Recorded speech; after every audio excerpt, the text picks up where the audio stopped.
आप देख रहे हैं फिलिपा पेडागोगिक्स यूट्यूब चैनल। हमारे टेस्ट सीरीज और प्रेप कोर्सेज को ज्वाइन करिए, अपनी सफलता और निश्चित करिए। जानकारी के लिए हमारे वेबसाइट www.philippa.com पे जाएं। अध्याय 1 इतिहास। भारत का इतिहास। उत्तर में हिमालय से लेकर दक्षिण में समुद्र तक फैला ये उपमहाद्वीप भारतवर्ष के नाम से ज्ञात है, जिसे महाकाव्य तथा पुराणों में भारतवर्ष अर्थात भारत का देश कहा जाता है तथा यहाँ के निवासियों को भारतीय अर्थात भारत की संतान कहा गया है। यूनानियों ने भारत को इंडिया तथा मध्यकालीन मुस्लिम इतिहासकारों ने हिंद अथवा हिंदुस्तान के नाम से संबोधित किया है। भारतीय इतिहास को अध्ययन की सुविधा के लिए 3 भागों में बांटा गया है: प्राचीन भारत, मध्यकालीन भारत एवं आधुनिक भारत। प्राचीन भारत। 1. प्राचीन भारतीय इतिहास के स्रोत। प्राचीन भारतीय इतिहास के विषय में जानकारी मुख्यतः 4 स्रोतों से प्राप्त होती है: 1. धर्मग्रंथ, 2. ऐतिहासिक ग्रंथ, 3. विदेशियों का विवरण, 4. पुरातत्व संबंधी साक्ष्य। धर्मग्रंथ एवं ऐतिहासिक ग्रंथ से मिलने वाली महत्वपूर्ण जानकारी। भारत का सर्वप्राचीन धर्मग्रंथ वेद है, जिसके संकलनकर्ता महर्षि कृष्ण द्वैपायन वेद व्यास को माना जाता है। वेद 4 हैं: ऋग्वेद, यजुर्वेद, सामवेद एवं अर्थवेद। ऋग्वेद ऋचाओं के क्रमबद्ध ज्ञान के संग्रह को ऋग्वेद कहा जाता है। इसमें 10 मंडल, 1028 सूक्त, वाल खिल्य पाठ के 11 सूक्तों सहित एवं 10,462 ऋचाएं हैं। इस वेद के ऋचाओं के पढ़ने वाले ऋषि को होत्र कहते हैं। इस वेद से आर्य की राजनीतिक प्रणाली एवं इतिहास के बारे में जानकारी मिलती है। विश्वामित्र द्वारा रचित ऋग्वेद के दूसरे मंडल में सूर्य देवता सावित्री को समर्पित प्रसिद्ध गायत्री मंत्र है। इसके 9वें मंडल में देवता सोम का उल्लेख है। इसके 8वें मंडल की हस्तलिखित ऋचाओं को खिल कहा जाता है। चातुर्वर्णीय समाज की कल्पना का आदि स्रोत ऋग्वेद के 10वें मंडल में वर्णित पुरुष सूक्त है, जिसके अनुसार 4 वर्ण ब्राह्मण, क्षत्रिय, वैश्य तथा शूद्र आदि पुरुष ब्रह्मा के क्रमशः मुख, भुजाओं, जंघाओं और चरणों से उत्पन्न हुए। नोट: धर्मसूत्र 4 प्रमुख जातियों की स्थितियों, व्यवसायों, दायित्वों, कर्तव्यों तथा विशेष अधिकारों में स्पष्ट विभेद करता है। वामन अवतार के 3 पगों के आख्यान का प्राचीनतम स्रोत ऋग्वेद है। ऋग्वेद में इंद्र के लिए 250 तथा अग्नि के लिए 200 ऋचाओं की रचना की गई है। नोट: प्राचीन इतिहास के साधन के रूप में वैदिक साहित्य में ऋग्वेद के बाद शतपथ ब्राह्मण का स्थान है। यजुर्वेद सस्वर पाठ के लिए मंत्रों तथा बलि के समय अनुपालन के लिए नियमों का संकलन यजुर्वेद कहलाता है। इसके पाठककर्ता को अर्धवयु कहते हैं। ये एक ऐसा वेद है जो गद्य एवं पद्य दोनों में है। सामवेद ये गाई जा सकने वाली ऋचाओं का संकलन है। इसके पाठ्यकर्ता को उद्रात्र कहते हैं। इसे भारतीय संगीत का जनक कहा जाता है। पृष्ठ 2 अर्थवेद। अर्थवा ऋषि द्वारा रचित इस वेद में रोग निवारण, तंत्र मंत्र, जादू टोना, शाप वशीकरण, आशीर्वाद, स्तुति, प्रायश्चित, औषधि, अनुसंधान, विवाह, प्रेम, राजकर्म, मातृभूमि, महात्म्य आदि विविध विषयों से संबद्ध मंत्र तथा सामान्य मनुष्यों के विचारों, विश्वासों, अंधविश्वासों इत्यादि का वर्णन है। इसमें सभा एवं समिति को प्रजापति की 2 पुत्रियां कहा गया है। नोट: सबसे प्राचीन वेद ऋग्वेद एवं सबसे बाद का वेद अर्थवेद है। वेदों को भली भांति समझने के लिए 6 वेदांगों की रचना हुई है। ये है शिक्षा, ज्योतिष, कल्प, व्याकरण, निरुक्त तथा छंद। भारतीय ऐतिहासिक कथाओं का सबसे अच्छा क्रमबद्ध विवरण पुराणों में मिलता है। इसके रचयिता लोमहर्ष अथवा इनके पुत्र उग्र श्रवा माने जाते हैं। इनकी संख्या 18 है, जिनमें से केवल 5 मत्स्य, वायु, विष्णु, ब्राह्मण एवं भागवत में ही राजाओं की वंशावली पाई जाती है। पुराण और संबंधित वंश: विष्णु पुराण, मौर्य वंश, मत्स्य पुराण, आंध्र सातवाहन, वायु पुराण, गुप्त वंश। नोट: पुराणों में मत्स्य पुराण सबसे प्राचीन एवं प्रामाणिक है। अधिकतर पुराण सरल संस्कृत श्लोक में लिखे गए हैं।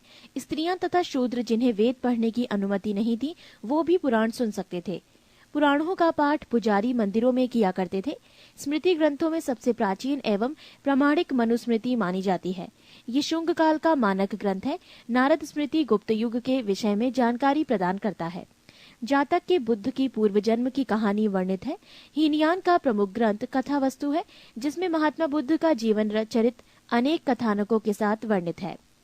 जैन साहित्य को आगम कहा जाता है। जैन धर्म का प्रारंभिक इतिहास कल्प सूत्र से ज्ञात होता है। जैन ग्रंथ भगवती सूत्र में महावीर के जीवन कृत्यों तथा अन्य समकालिकों के साथ उनके संबंधों का विवरण मिलता है। अर्थशास्त्र के लेखक चाणक्य, कौटिल्य या विष्णुगुप्त हैं। ये 15 अधिकरणों एवं 180 प्रकरणों में विभाजित हैं। इससे मौर्यकालीन इतिहास की जानकारी प्राप्त होती है। संस्कृत साहित्य में ऐतिहासिक घटनाओं को क्रमबद्ध लिखने का सर्वप्रथम प्रयास कलहड़ के द्वारा किया गया। कलहड़ द्वारा रचित पुस्तक राजतरंगिणी है, जिसका संबंध कश्मीर के इतिहास से है। अरबों की सिंध विजय का वृतांत चचनामा लेखक अली अहमद में सुरक्षित है। अष्टाध्यायी संस्कृत भाषा व्याकरण की प्रथम पुस्तक के लेखक पाणिनि है। इससे मौर्य के पहले का इतिहास तथा मौर्य युगीन राजनीतिक अवस्था की जानकारी प्राप्त होती है। कात्यायन की गार्गी संहिता एवं ज्योतिष ग्रंथ है, फिर भी इसमें भारत पर होने वाले यवन आक्रमण का उल्लेख मिलता है। पतंजलि पुष्यमित्र शुंग के पुरोहित थे। इनके महाभाष्य से शुंगों के इतिहास का पता चलता है। विदेशी यात्रियों से मिलने वाली प्रमुख जानकारी। यूनानी रोमन लेखक। 1. टेसियस। ये ईरान का राजवैद्य था। भारत के संबंध में इसका विवरण आश्चर्यजनक कहानियों से परिपूर्ण होने के कारण अविश्वसनीय है। 2. हेरोडोटस। इतिहास का पिता कहा जाता है। इसने अपनी पुस्तक हिस्टोरिका में 5वीं शताब्दी पूर्व ईसा पूर्व के भारत फारस के संबंध का वर्णन किया है, परंतु इसका विवरण भी अनुश्रुतियों एवं अफवाहों पर आधारित है। पृष्ठ 3। सिकंदर के साथ आने वाले लेखकों में निरियाकस, आने सिक्रेटस तथा आस्टोबुलस के विवरण अधिक प्रामाणिक एवं विश्वसनीय हैं। 4. मेगास्थनीज। ये सेल्यूकस निकेटर का राजदूत था, जो चंद्रगुप्त मौर्य के राज दरबार में आया था। इसने अपनी पुस्तक इंडिका में मौर्य युगीन समाज एवं संस्कृति के विषय में लिखा है। 5. डाइमेकस। ये सीरियन नरेश आंतियोकस का राजदूत था, जो बिंदुसार के राज दरबार में आया था। इसका विवरण भी मौर्य युग से संबंधित है। 6. डायोनीसियस। ये मिस्र नरेश टॉलेमी फिलेडेल्फस का राजदूत था, जो अशोक के राज दरबार में आया था। 7. टॉलेमी। इसने 2री शताब्दी में भारत का भूगोल नामक पुस्तक लिखी। 7. प्लिनी। इसने प्रथम शताब्दी में नेचुरल हिस्ट्री नामक पुस्तक लिखी। इसमें भारतीय पशुओं, पेड़ पौधों, खनिज पदार्थों आदि के बारे में विवरण मिलता है। 9. पेरिप्लस ऑफ द इरिथ्रियन सी। इस पुस्तक के लेखक के बारे में जानकारी नहीं है। ये लेखक करीब 80 ईस्वी में हिंद महासागर की यात्रा पर आया था। इसने उस समय के भारत के बंदरगाहों तथा व्यापारिक वस्तुओं के बारे में जानकारी दी है। बी. चीनी लेखक। 1. फाहियान। ये चीनी यात्री गुप्त नरेश चंद्रगुप्त द्वितीय के दरबार में आया था। इसने अपने विवरण में मध्य प्रदेश के समाज एवं संस्कृति के बारे में वर्णन किया है। इसने मध्य प्रदेश की जनता को सुखी एवं समृद्ध बताया है। 2. संयुगन। ये 518 ईस्वी में भारत आया। इसने अपने 3 वर्षों की यात्रा में बौद्ध धर्म की प्राप्तियां एकत्रित की। 3. हुएनसांग। ये हर्षवर्धन के शासनकाल में भारत आया था। हुएनसांग 629 ईस्वी में चीन से भारतवर्ष के लिए प्रस्थान किया और लगभग 1 वर्ष की यात्रा के बाद सर्वप्रथम ये भारतीय राज्य कपिशा पहुंचा।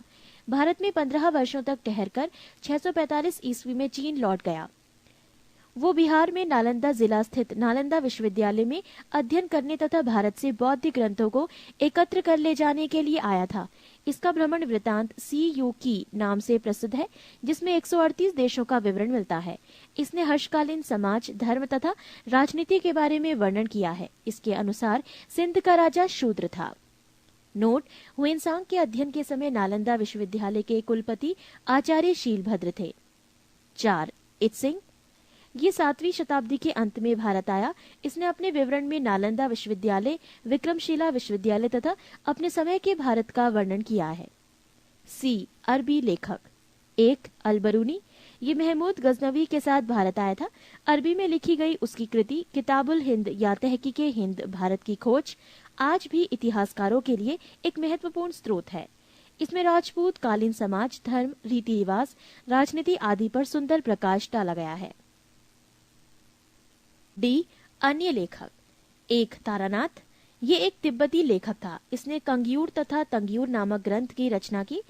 इनसे भारतीय इतिहास के बारे में जानकारी मिलती है। 2, मार्को पोलो। ये 13वीं शताब्दी के अंत में पांड्य देश की यात्रा पर आया था। इसका विवरण पांड्य इतिहास के अध्ययन के लिए उपयोगी है।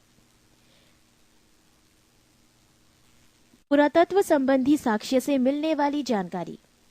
1400 ईसा पूर्व के अभिलेख बोगास कोई एशिया माइनर से वैदिक देवता मित्र, वरुण, इंद्र और नासत्य अश्वनी कुमार के नाम मिलते हैं। पृष्ठ 4। मध्य भारत में भागवत धर्म विकसित होने का प्रमाण यवन राजदूत हेलियोडोरस के वैसनगर विदिशा गरुड़ स्तंभ लेख से प्राप्त होता है। सर्वप्रथम भारतवर्ष का जिक्र हाथी गुम्फा में अभिलेख में है। सर्वप्रथम दुर्भिक्ष की जानकारी देने वाला अभिलेख सोहगोरा अभिलेख है। सर्वप्रथम भारत पर होने वाले हूण आक्रमण की जानकारी भीतरी स्तंभ लेख से प्राप्त होती है। सती प्रथा का पहला लिखित साक्ष्य एरन अभिलेख शासक भानुगुप्त से प्राप्त होती है। रेशम बुनकर की श्रेणियों की जानकारी मंदसौर अभिलेख से प्राप्त होती है। नोट, अभिलेखों का अध्ययन एपिग्राफी कहलाता है। महत्वपूर्ण अभिलेख। अभिलेख और शासक। हाथी गुम्फा अभिलेख, तिथि रहित अभिलेख, शासक कलिंगराज खाकेल। जूनागढ़ गिरनार अभिलेख, शासक रुद्रदामन। नासिक अभिलेख, शासक गौतमी बलश्री। प्रयाग स्तंभ लेख, शासक समुद्रगुप्त। एहोल अभिलेख, शासक पुलकेशन द्वितीय। मंदसौर अभिलेख, शासक मालवा नरेश यशोधर्मन। ग्वालियर अभिलेख, शासक प्रतिहार नरेश भोज। भीतरी एवं जूनागढ़ अभिलेख, शासक स्कंदगुप्त। देवपाड़ा अभिलेख, शासक बंगाल शासक विजयसेन। कश्मीरी नवपाषाणिक पुरास्थल बुजुर्गहोम से गढ़तावास गड्ढाघर का साक्ष्य मिला है। इनमें उतरने के लिए सीढ़ियां होती थीं। प्राचीनतम सिक्कों को आहत सिक्के कहा जाता है। इसी को साहित्य में कारशार्पण कहा गया है।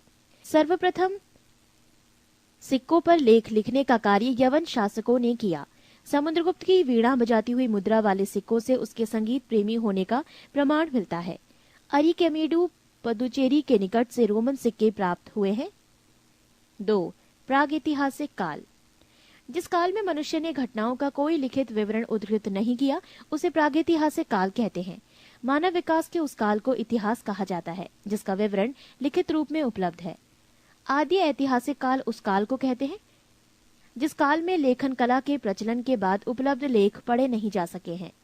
ज्ञानी मानव होमोसेपियस का प्रवेश इस धरती पर आज से लगभग 30 या 40 हजार वर्ष पूर्व हुआ। पूर्व पाषाण युग कि मानव की जीविका का मुख्य आधार था शिकार। आग का आविष्कार पूरा पाषाण काल में एवं पहिए का नवपाषाण काल में हुआ। मनुष्य में स्थायी निवास की प्रवृत्ति नवपाषाण काल में हुई तथा उसने सबसे पहले कुत्ता को पालतू बनाया। मनुष्य ने सर्वप्रथम तांबा धातु का प्रयोग किया था तथा उसके द्वारा बनाए जाने वाला प्रथम औजार कुल्हाड़ी प्राप्ति स्थल अतिरंपकम था। कृषि का आविष्कार नवपाषाण काल में हुआ। प्रागैतिहासिक अन्न उत्पादक स्थल में हरगढ़ पश्चिमी बलूचिस्तान में अवस्थित है। कृषि के लिए अपनाई गई सबसे प्राचीन फसल गेहूं एवं जौ थी। पल्लावरम नामक स्थान पर प्रथम भारतीय पुरापाषाण कलाकृति की खोज हुई थी। भारत में पूर्व प्रस्तर युग के अधिकांश औजार स्फटिक पत्थर के बने थे। भारत का सबसे प्राचीन नगर मोहनजोदड़ो था, सिंधी भाषा में, जिसका अर्थ है मृतकों का टीला। पृष्ठ 5। 3, सिंधु सभ्यता। रेडियो कार्बन C14 जैसी नवीन विश्लेषण पद्धति के द्वारा सिंधु सभ्यता की सर्वमान्य तिथि 2350 ईसा पूर्व से 1750 ईसा पूर्व मानी गई है। सिंधु सभ्यता की खोज राय बहादुर दयाराम साहनी ने की। सिंधु सभ्यता को प्रागैतिहासिक, प्रोटो हिस्टोरिक अथवा कांस्य ब्रॉन्ज युग में रखा आलमगीरपुर, जिला मेरठ उत्तर प्रदेश, उत्तरी पुरास्थल मांदा, जिला अखनूर जम्मू कश्मीर तथा दक्षिणी पुरास्थल दाइमाबाद, जिला अहमदनगर महाराष्ट्र। सिंधु सभ्यता या सैंधव सभ्यता नगरीय सभ्यता थी। सैंधव सभ्यता से प्राप्त परिपक्व अवस्था वाले स्थलों में केवल 6 को ही बड़े नगर की संज्ञा दी गई है। ये हैं मोहनजोदड़ो, हड़प्पा, गढ़वारीवाला, धौलावीरा, राखीगढ़ी एवं कालीबंगन। स्वतंत्रता प्राप्ति पश्चात हड़प्पा संस्कृति के सर्वाधिक स्थल गुजरात में खोजे गए हैं। लोथल एवं सुतकोतदा सिंधु सभ्यता का बंदरगाह था। जुते हुए खेत और नक्काशीदार ईंटों के प्रयोग का साक्ष्य कालीबंगन से प्राप्त हुआ है। मोहनजोदड़ो से प्राप्त अन्नागार संभवतः सैंधव सभ्यता की सबसे बड़ी इमारत है। मोहनजोदड़ो से प्राप्त बृहत स्नानागार एक प्रमुख स्मारक है, जिसके मध्य स्थित स्नान कुंड 11.88 मीटर लंबा, 7.01 मीटर चौड़ा एवं 2.43 मीटर गहरा है। अग्निकुंड लोथल एवं कालीबंगन से प्राप्त हुए हैं। मोहनजोदड़ो से प्राप्त एक शील पर 3 मुख वाला देवता पशुपतिनाथ की मूर्ति मिली है। उनके चारों ओर हाथी, गैंडा, चीता एवं भैंसा विराजमान है। मोहनजोदड़ो से नर्तकी की एक कांस्य मूर्ति मिली है। हड़प्पा की मोहरों पर सबसे अधिक एक श्रृंगी पशु का अंकन मिलता है। मनके बनाने के कारखाने लोथल एवं चन्हुदड़ो से मिले हैं। सिंधु सभ्यता की लिपि भाव चित्रात्मक है। ये लिपि दाई से बाईं ओर लिखी जाती थी। जब अभिलेख एक से अधिक पंक्तियों का होता था तो पहली पंक्ति दाईं से बाईं और दूसरी बाईं से दाईं ओर लिखी जाती थी। सिंधु सभ्यता के लोगों ने नगरों तथा घरों के विन्यास के लिए ग्रीड पद्धति अपनाई। घरों के दरवाजे और खिड़कियां सड़क की ओर न खुलकर पिछवाड़े की ओर खुलते थे। केवल लोथल नगर के घरों के दरवाजे मुख्य सड़क की ओर खुलते थे। सिंधु सभ्यता में मुख्य फसल थी गेहूं और जौ। सैंधव वासी मिठास के लिए शहद का प्रयोग करते थे। रंगपुर एवं लोथल से चावल के दाने मिले हैं, जिनसे धान की खेती होने का प्रमाण मिलता है। चावल के प्रथम साक्ष्य लोथल से ही प्राप्त हुए हैं। सुरकोतदा, कालीबंगन एवं लोथल से सैंधवकालीन घोड़े के अस्थि पंजर मिले हैं। तौल की इकाई संभवतः 16 के अनुपात में थी। सैंधव सभ्यता के लोग यातायात के लिए 2 पहियों एवं 4 पहियों वाली बैलगाड़ी या भैंसा गाड़ी का उपयोग करते थे। सिंधु काल में विदेशी व्यापार, आयातित वस्तुएं और प्रदेश। तांबा प्रदेश खेतड़ी, बलूचिस्तान, ओमान। चांदी अफगानिस्तान, ईरान। सोना Karnataka, Afghanistan, Iran. Tin Afghanistan, Iran. गोमेद सौराष्ट्र, लाजवर्द मेसोपोटामिया। सीसा ईरान। पृष्ठ 6। मेसोपोटामिया के अभिलेखों में वर्णित मेलुहा शब्द का अभिप्राय सिंधु सभ्यता से ही है। संभवतः हड़प्पा संस्कृति का शासन वाणिक वर्ग के हाथों में था। पिग्गट ने हड़प्पा एवं मोहनजोदड़ो को एक विस्तृत साम्राज्य की जुड़वा राजधानी कहा है। सिंधु सभ्यता के लोग धरती को उर्वरता की देवी मानकर उसकी पूजा किया करते थे। वृक्ष पूजा एवं शिव पूजा के प्रचलन के साक्ष्य भी सिंधु सभ्यता से मिलते हैं। स्वास्तिक चिन्ह संभवतः हड़प्पा सभ्यता की देन है। इस चिन्ह से सूर्योपासना का अनुमान लगाया जाता है। सिंधु घाटी के नगरों में किसी भी मंदिर के अवशेष नहीं मिले हैं। सिंधु सभ्यता के मां मातृ देवी की उपासना सर्वाधिक प्रचलित थी। पशुओं में कुबड़ वाला सांड इस सभ्यता के लोगों के लिए विशेष पूजनीय था। स्त्री मृण मूर्तियां, मिट्टी की मूर्तियां अधिक मिलने से ऐसा अनुमान लगाया जाता है कि सैंधव समाज मात्र सत्तात्मक था। सैंधववासी सूती एवं ऊनी वस्त्रों का प्रयोग करते थे। मनोरंजन के लिए सैंधववासी मछली पकड़ना, शिकार करना, पशु पक्षियों को आपस में लड़ाना, चौपड़ और पासा खेलना आदि साधनों का प्रयोग करते थे। सिंधु सभ्यता के लोग काले रंग से डिजाइन किए हुए लाल मिट्टी के बर्तन बनाते थे। सिंधु सभ्यता के लोग तलवार से परिचित नहीं थे। कालीबंगन के एकमात्र हड़प्पा कालीन स्थल था, जिसका निचला शहर सामान्य लोगों के रहने हेतु भी किले से घिरा हुआ था। पर्दा प्रथा एवं वैश्यवृत्ति सैंधव सभ्यता में प्रचलित थी। शवों को जलाने एवं गाड़ने यानी दोनों प्रथाएं प्रचलित थी।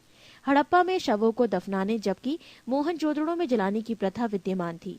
लोथल एवं कालीबंगा में युग्म समाधियां मिली हैं। सैंधव सभ्यता के विनाश का संभवतः सबसे प्रभावी कारण बाढ़ था। आग में पकी हुई मिट्टी को टेराकोटा कहा जाता है। सैंधव सभ्यता के प्रमुख स्थल नदी, उत्खननकर्ता एवं वर्तमान स्थिति। 1. प्रमुख स्थल हड़प्पा, नदी रावी, उत्खननकर्ता दयाराम साहनी एवं माधो स्वरूप वत्स, वर्ष 1921, स्थिति पाकिस्तान का मोंटगोमरी जिला। 2. प्रमुख स्थल मोहनजोदड़ो, नदी सिंधु, उत्खननकर्ता राखाल दास बैनर्जी, वर्ष 1922, स्थिति पाकिस्तान के सिंध प्रांत का लरकाना जिला। 3. प्रमुख स्थल चन्हुदड़ो, रदी सिंधु, उत्खननकर्ता गोपाल मजूमदार, वर्ष 1931, स्थिति सिंध प्रांत पाकिस्तान। 4. प्रमुख स्थल कालीबंगन, नदी खग्गर, उत्खननकर्ता बीबी लाल एवं बीके थापड़, वर्ष 1953, स्थिति राजस्थान का हनुमानगढ़ जिला। 5 कोट दीजी नदी सिंधु उत्खननकर्ता फजल अहमद वर्ष 1953 स्थिति सिंध प्रांत का खैरपुर स्थान। 6 रंगपुर नदी मादर उत्खननकर्ता रंगनाथ राव वर्ष 1953 से 54 स्थिति गुजरात का काठियावाड़ जिला। 7 प्रमुख स्थल रोपड़ नदी सतलज उत्खननकर्ता यज्ञदत्त शर्मा वर्ष 1953 से 56 स्थिति पंजाब का रोपड़ जिला। 8 प्रमुख स्थल लोथल नदी भोगवा उत्खननकर्ता रंगनाथ राव वर्ष 1955 से 1962 स्थिति गुजरात का अहमदाबाद जिला। 9 आलमगीरपुर नदी हिंडन उत्खननकर्ता यज्ञदत्त शर्मा वर्ष 1958 स्थिति उत्तर प्रदेश का मेरठ जिला।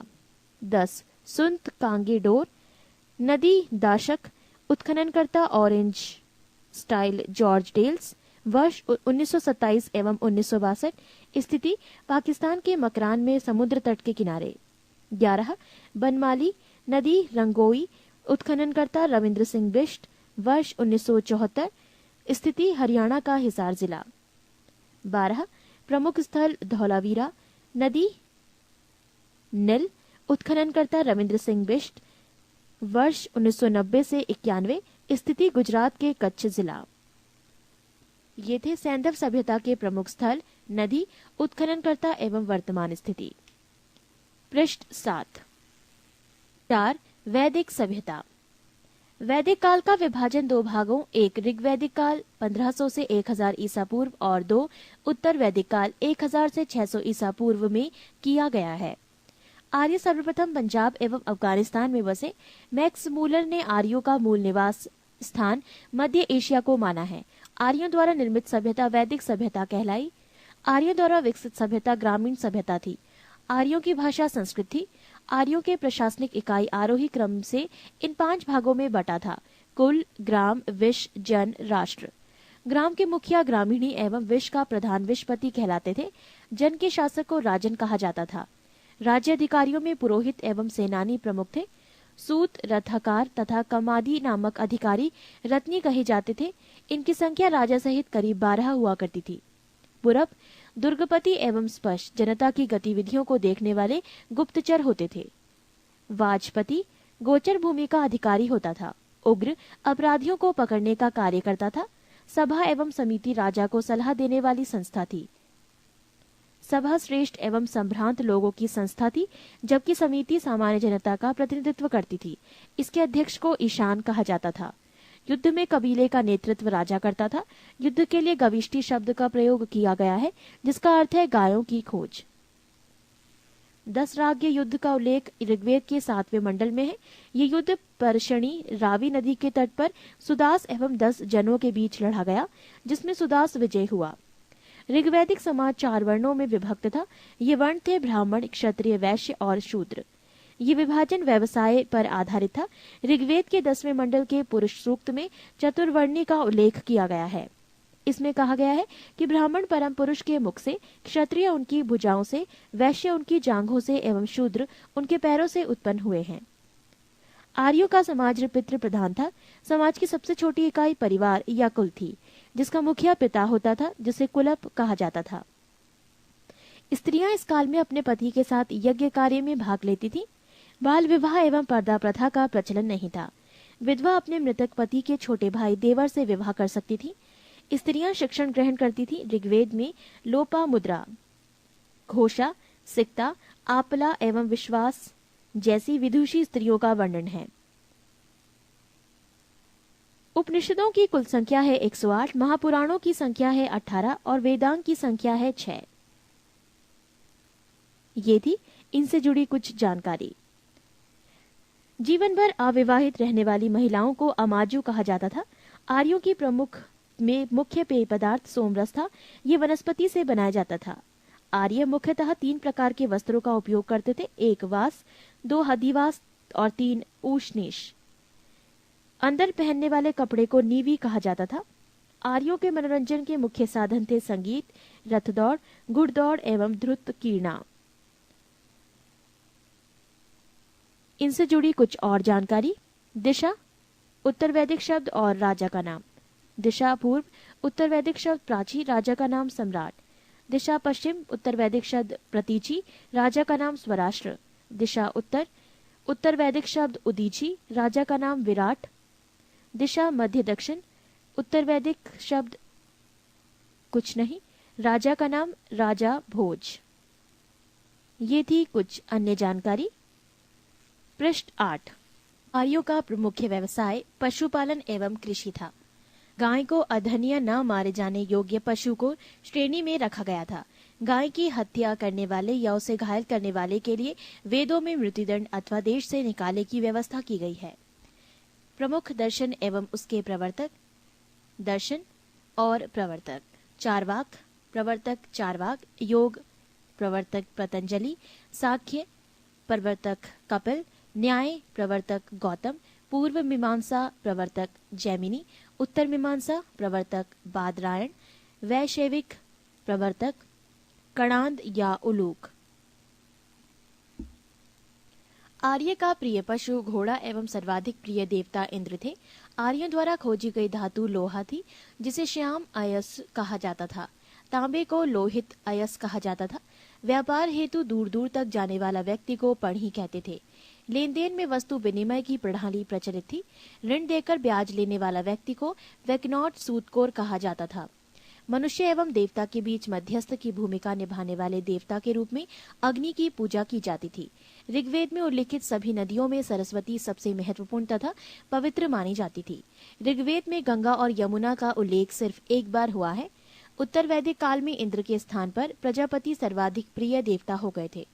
उत्तर वैदिक काल में राजा के राज्याभिषेक के समय राजसूय यज्ञ का अनुष्ठान किया जाता था। उत्तर वैदिक काल में वर्ण व्यवस्था के बजाय जन्म के आधार पर निर्धारित होने लगे थे। उत्तर वैदिक काल में हल को सिरा और हल रेखा की सीता कहा जाता था। उत्तर वैदिक काल में निष्क और शतमान मुद्रा की इकाइयां थी, लेकिन इस काल में किसी खास भार, आकृति और मूल्य के सिक्कों के चलन का कोई प्रमाण नहीं मिलता। सांख्य दर्शन भारत के सभी दर्शनों में सबसे प्राचीन है। इसके अनुसार मूल तत्व 25 हैं, जिनमें प्रकृति पहला तत्व है। सत्यमेव जयते मुंडकोपनिषद से लिया गया है। इसी उपनिषद में यज्ञ की तुलना टूटी नाव से की गई है। गायत्री मंत्र सवित्र नामक देवता को संबोधित है, जिसका संबंध ऋग्वेद से है। उत्तर वैदिक काल में कौशाम्बी नगर में प्रथम बार पक्की ईंटों का प्रयोग किया गया है। महाकाव्य 2 हैं, महाभारत एवं रामायण। महाभारत का पुराना नाम जय संहिता है। ये विश्व का सबसे बड़ा महाकाव्य है। गोत्र नामक संस्था का जन्म उत्तर वैदिक काल में हुआ। ऋग्वैदिक कालीन नदियां। प्राचीन नाम कृंभ, आधुनिक नाम कुर्रम। कुंभा, आधुनिक नाम काबुल। वितस्ता, आधुनिक नाम झेलम। आस्किनी, आधुनिक नाम चिनाब। परपशनी, आधुनिक नाम रावी। शतुद्री, आधुनिक नाम सतलज। विपाशा, आधुनिक नाम व्यास। सदानीरा, आधुनिक नाम गंडक। दृष्टद्रुति, आधुनिक नाम घग्गर। गोमती, आधुनिक नाम गोमल। सुवस्तु, आधुनिक नाम स्वात। ऋग्वैदिक कालीन देवता। देवता इंद्र, संबंध युद्ध का नेता एवं वर्षा का देवता। अग्नि, देवता एवं मनुष्य के बीच मध्यस्थ। वरुण, पृथ्वी एवं सूर्य के निर्माता। समुद्र का देवता, विश्व के नियामक एवं शासक। सत्य का प्रतीक, ऋतु परिवर्तन एवं दिन रात का कर्ता। द्यौ, आकाश का देवता, सबसे प्राचीन। सोम, वनस्पति देवता। उषा, प्रगति एवं उत्थान देवता। आश्विन, विपत्तियों को हरने वाला देवता। पूषण, पशुओं का देवता। विष्णु, विश्व के संरक्षक एवं पालनकर्ता। मरुत, आंधी तूफान का देवता। पृष्ठ 9। 5 महाजन पदों का उदय। बुद्ध के जन्म के पूर्व 6ठी शताब्दी ईसा पूर्व में भारतवर्ष 16 जनपदों में बटा हुआ था। इसकी जानकारी हमें बौद्ध ग्रंथ अगुंतर निकाय से मिलती है। 1 महाजनपद अंग, राजधानी चंपा। क्षेत्र आधुनिक स्थान भागलपुर, मुंगेर, बिहार। 2 मगध, राजधानी गिरिब्रज राजगृह। क्षेत्र पटना, गया, बिहार।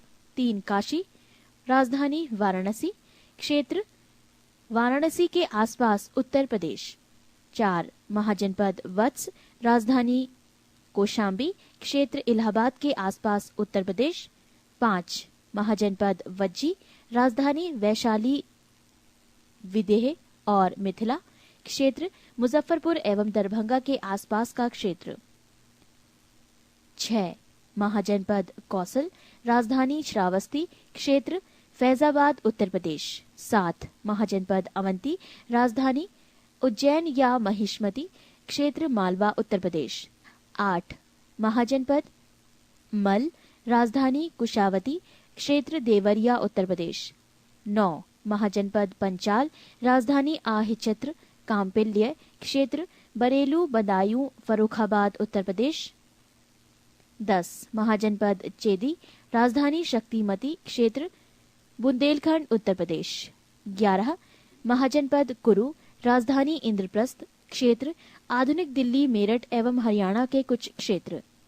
12 महाजनपद मत्स्य, राजधानी विराटनगर क्षेत्र, जयपुर राजस्थान के आसपास के क्षेत्र। 13 महाजनपद कंबोज, राजधानी हाटक क्षेत्र, राजौरी एवं हजारा क्षेत्र उत्तर प्रदेश। 14 महाजनपद शूरसेन, राजधानी मथुरा क्षेत्र, मथुरा उत्तर प्रदेश। 15 महाजनपद अशमक, राजधानी पोटली या पोतन क्षेत्र, गोदावरी नदी क्षेत्र, दक्षिण भारत का एकमात्र जनपद। 16 महाजनपद गांधार, राजधानी तक्षशिला क्षेत्र, रावलपिंडी एवं पेशावर, पाकिस्तान।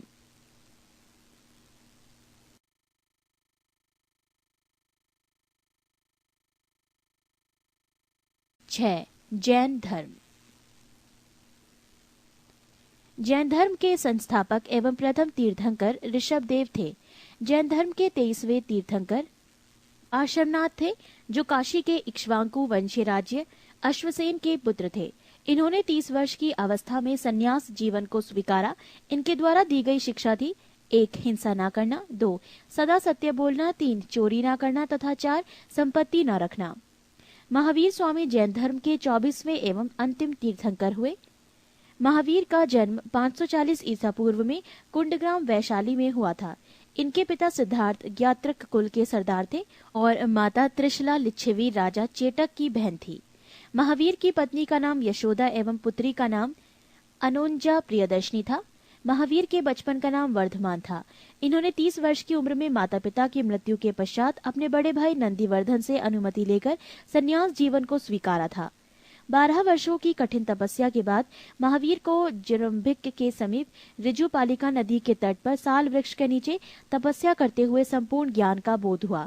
इसी समय से महावीर जिन विजेता, अरिहत, पूज्य और निर्ग्रंथ बंधनहीन कहलाए। महावीर ने अपना उपदेश प्राकृत अर्ध मागधी भाषा में दिया।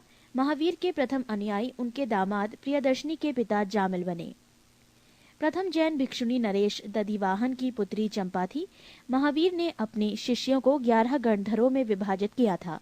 आर्य सुधर्मा अकेला ऐसा गंधर्व था जो महावीर की मृत्यु के बाद भी जीवित रहा और जो जैन धर्म का प्रथम थेरा या मुख्य उपदेशक हुआ।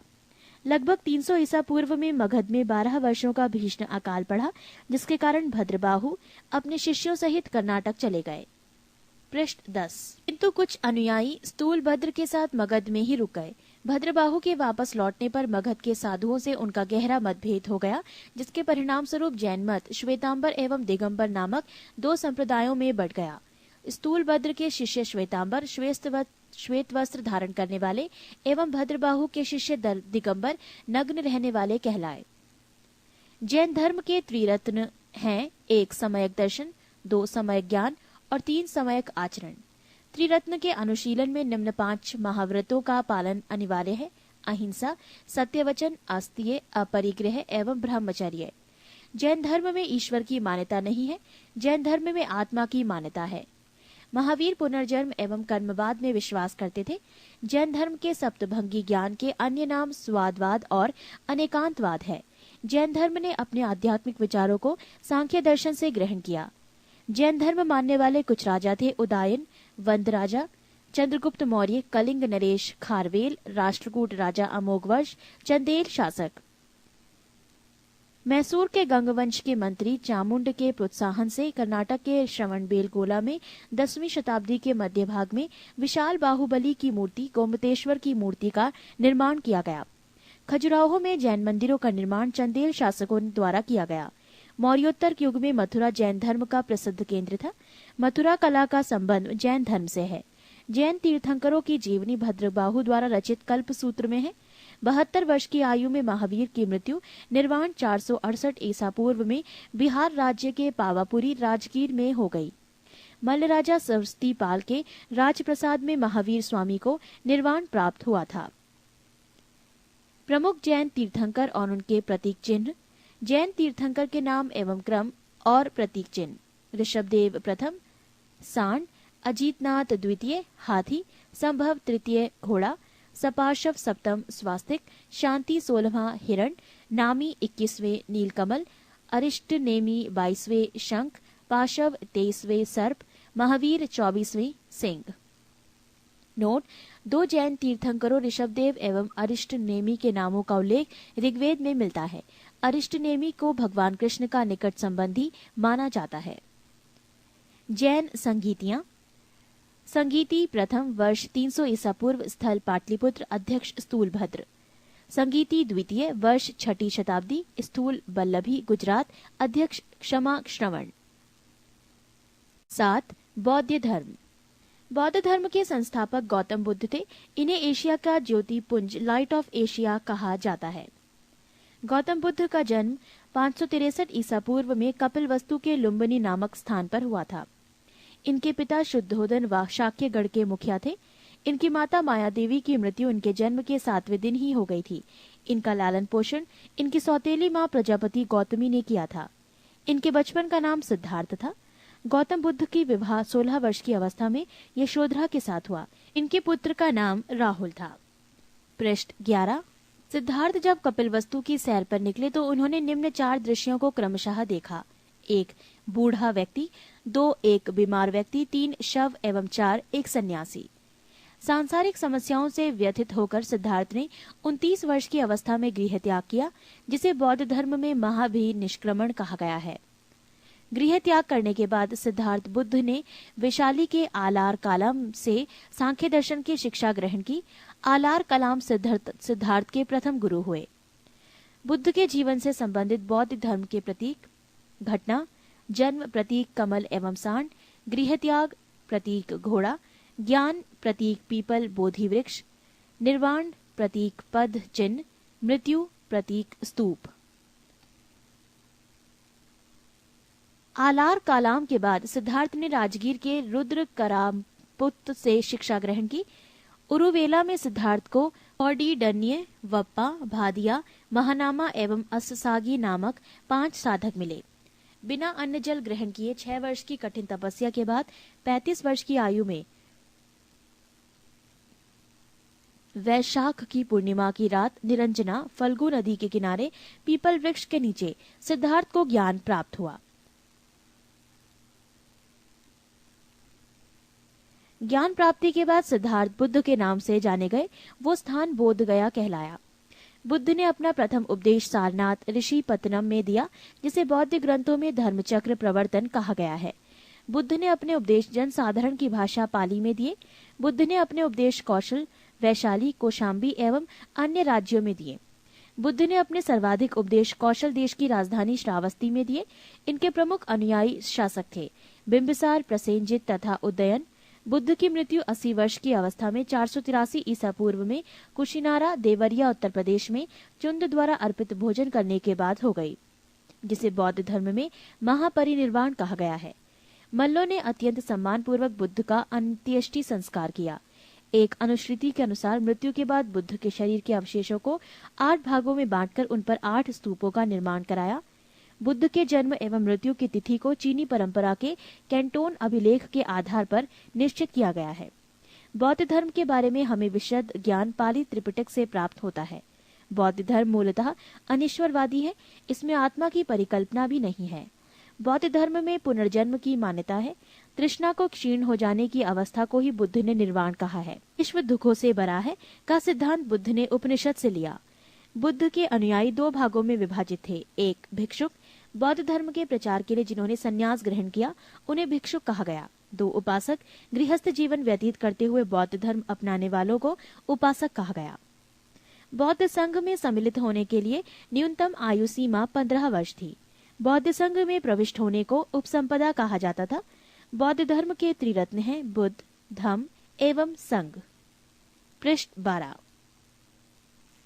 बौद्ध सभाएं, सभा, समय, स्थान, अध्यक्ष और शासनकाल। प्रथम बौद्ध संगीति, समय 483 ईसा पूर्व, स्थान राजगृह, अध्यक्ष महाकश्यप, शासनकाल अजात शत्रु। सभा द्वितीय बौद्ध संगीति, समय 383 ईसा पूर्व, स्थान वैशाली, अध्यक्ष सबाकामी, शासनकाल कालाशोक।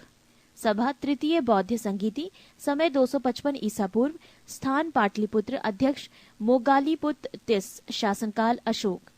सभा चतुर्थ बौद्ध संगीति, समय ईसा को प्रथम शताब्दी, स्थान कुंडलवन, अध्यक्ष वसुमित्र या अश्वघोष, शासनकाल कनिष्क। चतुर्थ बौद्ध संगीति के बाद बौद्ध धर्म दो भागों हीनयान एवं महायान में विभाजित हो गया। धार्मिक जुलूस का प्रारंभ सबसे पहले बौद्ध धर्म के द्वारा प्रारंभ किया गया। बौद्धियों का सबसे पवित्र त्योहार वैशाख पूर्णिमा है, जिसे बुद्ध पूर्णिमा के नाम से जाना जाता है। इसका महत्व इसलिए है कि बुद्ध पूर्णिमा के ही दिन बुद्ध का जन्म, ज्ञान की प्राप्ति एवं महापरिनिर्वाण की प्राप्ति हुई। बुद्ध ने सांसारिक दुखों के संबंध में 4 आर्य सत्यों का उपदेश दिया। ये हैं 1 दुख, 2 दुख समुदाय, 3 दुख निरोध, 4 दुख निरोधगामिनी प्रतिपद्या। इन सांसारिक दुखों से मुक्ति हेतु बुद्ध ने अष्टांगिक मार्ग की बात कही। ये साधन है 1 समयक दृष्टि, 2 समयक संकल्प, 3 समयक वाणी, 4 समयक कर्मांत, 5 समयक आजीवक, 6 समयक व्यायाम, 7 समयक स्मृति एवं 8 समयक समाधि। बुद्ध के अनुसार अष्टांगिक मार्गों के पालन करने के उपरांत मनुष्य की भव तृष्णा नष्ट हो जाती है और उसे निर्वाण प्राप्त हो जाता है। निर्वाण बौद्ध धर्म का परम लक्ष्य है, जिसका अर्थ है दीपक का बुझ जाना, अर्थात जीवन मरण चक्र से मुक्त हो जाना। बुद्ध ने निर्वाण प्राप्ति को सरल बनाने के लिए निम्न 10 शीलों पर बल दिया। 1 अहिंसा, 2 सत्य, 3 अस्तेय, चोरी न करना, 4 अपरिग्रह, किसी प्रकार की संपत्ति न रखना, 5 मद्य सेवन न करना, 6 असमय भोजन न करना, 7 सुखप्रद बिस्तर पर नहीं सोना, 8 धन संचय न करना, 9 स्त्रियों से दूर रहना और 10 नृत्य गान आदि से दूर रहना। गृहस्थों के लिए केवल प्रथम 5 शील तथा भिक्षुओं के लिए 10 शील मानना अनिवार्य था। बुद्ध ने मध्यम मार्ग मध्यमा प्रतिपद का उपदेश दिया। अनिश्वरवाद के संबंध में बौद्ध धर्म एवं जैन धर्म में समानता है। जातक कथाएं प्रदर्शित करती हैं कि बोधिसत्व का अवतार मनुष्य रूप में भी हो सकता है तथा पशुओं के रूप में भी। बोधिसत्व के रूप में पुनर्जन्म के दीर्घ श्रृंखला के अंतर्गत बुद्ध ने शाक्य मुनि के रूप में अपना अंतिम जन्म प्राप्त किया, किंतु इसके उपरांत मैत्रेय तथा अन्य अनामश बुद्ध अभी अवतरित होने शेष हैं। सर्वाधिक बुद्ध मूर्तियों का निर्माण गंधार शैली के अंतर्गत किया गया, लेकिन बुद्ध की प्रथम मूर्ति संभवतः मथुरा काल के अंतर्गत बनी थी। 8 शैव धर्म। भगवान शिव की पूजा करने वालों को शैव एवं शिव से संबंधित धर्म को शैव धर्म कहा गया है। शिवलिंग उपासना का प्रारंभिक पुरातात्विक साक्ष्य हड़प्पा संस्कृति के अवशेषों से मिलता है। ऋग्वेद में शिव के लिए रुद्र नामक देवता का उल्लेख है। अर्थवेद में शिव को भव, शर्व, पशुपति एवं भूपति कहा गया है। लिंग पूजा का पहला स्पष्ट वर्णन मत्स्य पुराण में मिलता है। महाभारत के अनुशासन पर्व से भी लिंग पूजा का वर्णन मिलता है। पृष्ठ 13। वामन पुराण में शैव संप्रदाय की संख्या 4 बताई गई है। ये हैं 1 पाशुपत, 2 कापालिक, 3 कालामुख, 4 लिंगायत। पाशुपत संप्रदाय शैवों का सर्वाधिक प्राचीन संप्रदाय है। इसके संस्थापक लह कुलिश थे, जिन्हें भगवान शिव के 18 अवतारों में से एक माना जाता है। पाशुपत संप्रदाय के अनुयायियों को पाचार्थिक कहा गया है। इस मत का प्रमुख सैद्धांतिक ग्रंथ पाशुपत सूत्र है। श्रीकर पंडित एक विख्यात पाशुपत आचार्य थे। कापालिक संप्रदाय के इष्टदेव भैरव थे। इस संप्रदाय का प्रमुख केंद्र श्री शैल नामक स्थान था। कालामुख संप्रदाय के अनुयायियों को शिव पुराण में महाव्रतधर कहा गया है। इस संप्रदाय के लोग नर कपाल में ही भोजन, जल तथा सुरापान करते हैं और साथ ही अपने शरीर पर चिता की भस्म मलते हैं। लिंगायत संप्रदाय दक्षिण में प्रचलित था। इन्हें जंगम भी कहा जाता था। इस संप्रदाय के लोग शिवलिंग की उपासना करते थे। बसव पुराण में लिंगायत संप्रदाय के प्रवर्तक अल्लभ प्रभु तथा उनके शिष्य बासव को बताया गया है। इस संप्रदाय को वीर शिव संप्रदाय भी कहा जाता है। 10वीं शताब्दी में मतेसिंद्र नाथ ने नाथ संप्रदाय की स्थापना की। इस संप्रदाय का व्यापक प्रचार प्रसार बाबा गोरखनाथ के समय में हुआ। दक्षिण भारत में शैव धर्म चालुक्य, राष्ट्रकूट, पल्लव एवं चोलों के समय लोकप्रिय रहा। पल्लव काल में शैव धर्म का प्रचार प्रसार नायनारों द्वारा किया गया। नायनार संतों की संख्या 63 बताई गई है, जिनमें अपार, तिरुज्ञान, संबंदर एवं सुंदर मूर्ति आदि के नाम उल्लेखनीय हैं। एलोरा के प्रसिद्ध कैलाश मंदिर का निर्माण राष्ट्रकूटों ने करवाया। चोल शासक राजराज प्रथम ने तंजौर में प्रसिद्ध राजराजेश्वर शैव मंदिर का निर्माण करवाया, जिसे बृहदेश्वर मंदिर के नाम से भी जाना जाता है। कुषाण शासकों की मुद्राओं पर शिव एवं नंदी का एक साथ अंकन प्राप्त होता है। संप्रदाय और संस्थापक।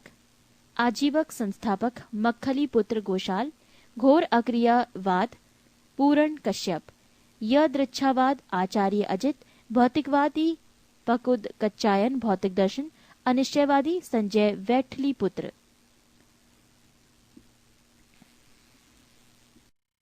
नौ, वैष्णव धर्म। वैष्णव धर्म के विषय में प्रारंभिक जानकारी उपनिषदों से मिलती है। इसका विकास भागवत धर्म से हुआ। वैष्णव धर्म के प्रवर्तक कृष्ण थे, जो कृष्ण कबीले के थे और जिनका निवास स्थान मथुरा था। कृष्ण का उल्लेख सर्वप्रथम छांदोग्य उपनिषद में देवकीपुत्र और अंगिरस के शिष्य के रूप में हुआ है। विष्णु के 10 अवतारों का उल्लेख मत्स्य पुराण में मिलता है। 10 अवतार इस प्रकार हैं: मत्स्य, कूर्म, वराह, नरसिंह, वामन, परशुराम, राम, बलराम, बुद्ध एवं कल्की। वैष्णव धर्म में ईश्वर को प्राप्त करने के लिए सर्वाधिक महत्व भक्ति को दिया गया है। प्रमुख संप्रदाय, मत एवं आचार्य। प्रमुख संप्रदाय वैष्णव संप्रदाय, मत विशिष्टाद्वैत, आचार्य रामानुज। प्रमुख संप्रदाय ब्रह्म संप्रदाय, मत द्वैत, आचार्य आनंद तीर्थ। प्रमुख संप्रदाय रुद्र संप्रदाय, मत शुद्धोदाद्वैत, आचार्य वल्लभाचार्य। प्रमुख संप्रदाय सनक संप्रदाय, मत द्वैताद्वैत, आचार्य निम्बार्क। प्रमुख संप्रदाय संस्थापक एवं पुस्तक। प्रमुख संप्रदाय बरकरी, संस्थापक नामदेव, पुस्तक नेल। श्री वैष्णव संस्थापक रामानुज, पुस्तक ब्रह्मसूत्र। परमार्थ संस्थापक रामदास, पुस्तक दासबोध। रामभक्त संस्थापक रामानंद, पुस्तक आध्यात्म रामायण। पृष्ठ 14। 10. इस्लाम धर्म। इस्लाम धर्म के संस्थापक हजरत मोहम्मद साहब थे। हजरत मोहम्मद साहब का जन्म 570 ईस्वी में मक्का में हुआ था। हजरत मोहम्मद साहब के पिता का नाम अब्दुल्ला और माता का नाम अमीना था। हजरत मोहम्मद साहब को 610 ईस्वी में मक्का के पास हीरा नामक गुफा में ज्ञान की प्राप्ति हुई। 24 सितंबर 622 ईस्वी को पैगंबर ने मक्का के मदीना की यात्रा इस्लाम जगत में मुस्लिम संवत हिजारी संवत के नाम से जाना जाता है। मोहम्मद की शादी 25 वर्ष की अवस्था में खदीजा नामक विधवा के साथ हुई। मोहम्मद की पुत्री का नाम फातिमा एवं दामाद का नाम अली हुसैन है। देवदूत ग्रेबियल ने पैगंबर मोहम्मद साहब को कुरान अरबी भाषा में संप्रेषित की। कुरान इस्लाम धर्म का पवित्र ग्रंथ है। पैगंबर मोहम्मद साहब ने कुरान की शिक्षाओं का उपदेश दिया। हजरत मोहम्मद साहब की मृत्यु 8 जून 632 ईस्वी को हुई। इन्हें मदीना में दफनाया गया। मोहम्मद साहब की मृत्यु के बाद इस्लाम सुन्नी तथा शिया नामक 2 पंथों में विभाजित हो गया। सुन्नी उन्हें कहते हैं जो सुन्ना में विश्वास करते हैं। सुन्ना पैगंबर मोहम्मद साहब के कथनों तथा कार्यों का विवरण है। शिया अली की शिक्षाओं में विश्वास करते हैं तथा उन्हें मोहम्मद साहब का न्याय सम्मत उत्तराधिकारी मानते हैं। अली मोहम्मद साहब के दामाद थे। अली की सन 661 ईस्वी में हत्या कर दी गई। अली के पुत्र हुसैन की हत्या 680 में करबला ईरान नामक स्थान पर कर दी गई। इन दोनों हत्या ने शिया को निश्चित मत का रूप दे दिया। पैगंबर मोहम्मद साहब के उत्तराधिकारी खलीफा कहलाए। इस्लाम जगत में खलीफा पद 1924 ईस्वी तक रहा। 1924 ईस्वी में इसे तुर्की के शासक मुस्तफा कमाल पाशा ने समाप्त कर दिया। इब्न इशाक ने सर्वप्रथम पैगंबर साहब का जीवन चरित्र लिखा। मोहम्मद साहब पैगंबर के जन्मदिन पर ईद मिलाद उन नबी पर्व मनाया जाता है।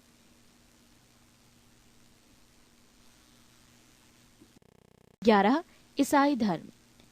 ईसाई धर्म के संस्थापक हैं ईसा मसीह। ईसाई धर्म का प्रमुख ग्रंथ है बाइबल। ईसा मसीह का जन्म जेरूसलम के निकट बैथलेहम नामक स्थान पर हुआ था। ईसा के जन्म दिवस को क्रिसमस के रूप में मनाया जाता है। ईसा मसीह के माता का नाम मैरी और पिता का नाम जोसेफ है। ईसा ने अपने जीवन के सर्वप्रथम 30 वर्ष एक बढ़ई के रूप में बैथलेहम के निकट नाजरेथ में बताए। ईसा मसीह के प्रथम 2 शिष्य थे एंडूस एवं पीटर। ईसा मसीह को सूली पर रोमन गवर्नर पोंटियस ने चढ़ाया। ईसा मसीह को 33 ईस्वी पर सूली पर चढ़ाया। ईसाई धर्म का सबसे पवित्र चिन्ह क्रॉस है। ईसाई त्रित्व में विश्वास रखते हैं, वो है ईश्वर पिता, ईश्वर पुत्र ईसा, ईश्वर पवित्र आत्मा। पारसी धर्म। पारसी धर्म के पैगंबर जरथुष्ट्र ईरानी थे। इनके शिक्षाओं का संकलन ज़ेंद अवेस्ता नामक ग्रंथ में है, जो पारसियों का धार्मिक ग्रंथ है। इनकी मूल शिक्षा का सूत्र है सद्विचार, सद्वचन तथा सत्कार्य। इसके अनुयायी एक ईश्वर अहुर को मानते हैं। इस धर्म के अनुयायियों को अग्नि पूजक भी कहा जाता है। पृष्ठ 15। 12 मगध राज्य का उत्कर्ष। मगध के सबसे प्राचीन वंश के संस्थापक बृहद्रथ था। इसकी राजधानी गिरिब्रज राजगृह थी। जरासंध बृहद्रथ का पुत्र था। हर्यक वंश के संस्थापक बिंबिसार मगध की गद्दी पर 544 ईसा पूर्व बौद्ध ग्रंथों के अनुसार में बैठा था। वो बौद्ध धर्मों का अनुयायी था। बिंबिसार ने ब्रह्मदत्त को हराकर अंग राज्य को मगध में मिला लिया। बिंबिसार ने राजगृह का निर्माण कर उसे अपनी राजधानी बनाया। बिंबिसार ने मगध पर करीब 52 वर्षों तक शासन किया। महात्मा बुद्ध की सेवा में बिंबिसार ने राजवैद्य जीवक को भेजा। अवंती के राजा प्रद्योत जब पांडु रोग से ग्रसित थे, उस समय भी बिंबिसार ने जीवक को उनकी सेवा सुश्रूषा के लिए भेजा था। बिंबिसार ने वैवाहिक संबंध स्थापित कर अपने साम्राज्य का विस्तार किया। इसने कौशल नरेश प्रसेनजित की बहन महाकौशला से, वैशाली के चेटक की पुत्री चेलना से तथा मद्र देश आधुनिक पंजाब की राजकुमारी क्षेमा से शादी की। बिंबिसार की हत्या उसके पुत्र अजातशत्रु ने कर दी और वो 493 ईसा पूर्व में मगध की गद्दी पर बैठा। अजातशत्रु का उपनाम कुर्णिक था। अजातशत्रु ने 32 वर्षों तक मगध पर शासन किया। अजातशत्रु प्रारंभ में जैन धर्म का अनुयायी था। अजातशत्रु के सुयोग्य मंत्री का नाम वर्षकार वरस्कार था। इसी की सहायता से अजातशत्रु ने वैशाली पर विजय प्राप्त की। अजातशत्रु की हत्या उसके पुत्र उदयन ने 461 ईसा पूर्व में कर दी और वो मगध की गद्दी पर बैठा। उदयन ने पाटलिग्राम की स्थापना की। उदयन भी जैन धर्म का अनुयायी था। हर्यक वंश का अंतिम राजा उदयन का पुत्र नागदशक था। नागदशक को उसके अमात्य शिशुनाग ने 412 ईस्वी में अपदस्थ करके मगध पर शिशुनाग वंश की स्थापना की। शिशुनाग ने अपनी राजधानी पाटलिपुत्र से हटाकर वैशाली में स्थापित की। शिशुनाग का उत्तराधिकारी कलाशोक पुनः राजधानी को पाटलिपुत्र ले गया। शिशुनाग वंश का अंतिम राजा नंदीवर्धन था। नंद वंश का संस्थापक महापदम नंद था। नंद वंश का अंतिम शासक घनानंद था। ये सिकंदर का समकालीन था। इसे चंद्रगुप्त मौर्य ने युद्ध में पराजित किया और मगध पर एक नए वंश मौर्य वंश की स्थापना की। 13 सिकंदर। सिकंदर का जन्म 356 ईसा पूर्व में हुआ। सिकंदर के पिता का नाम फिलिप था। फिलिप 359 ईसा पूर्व में मकदूनिया का शासक बना। इसकी हत्या 329 ईसा पूर्व में कर दी गई। सिकंदर अरस्तु का शिष्य था। सिकंदर ने भारत विजय का अभियान 326 ईसा पूर्व में प्रारंभ किया।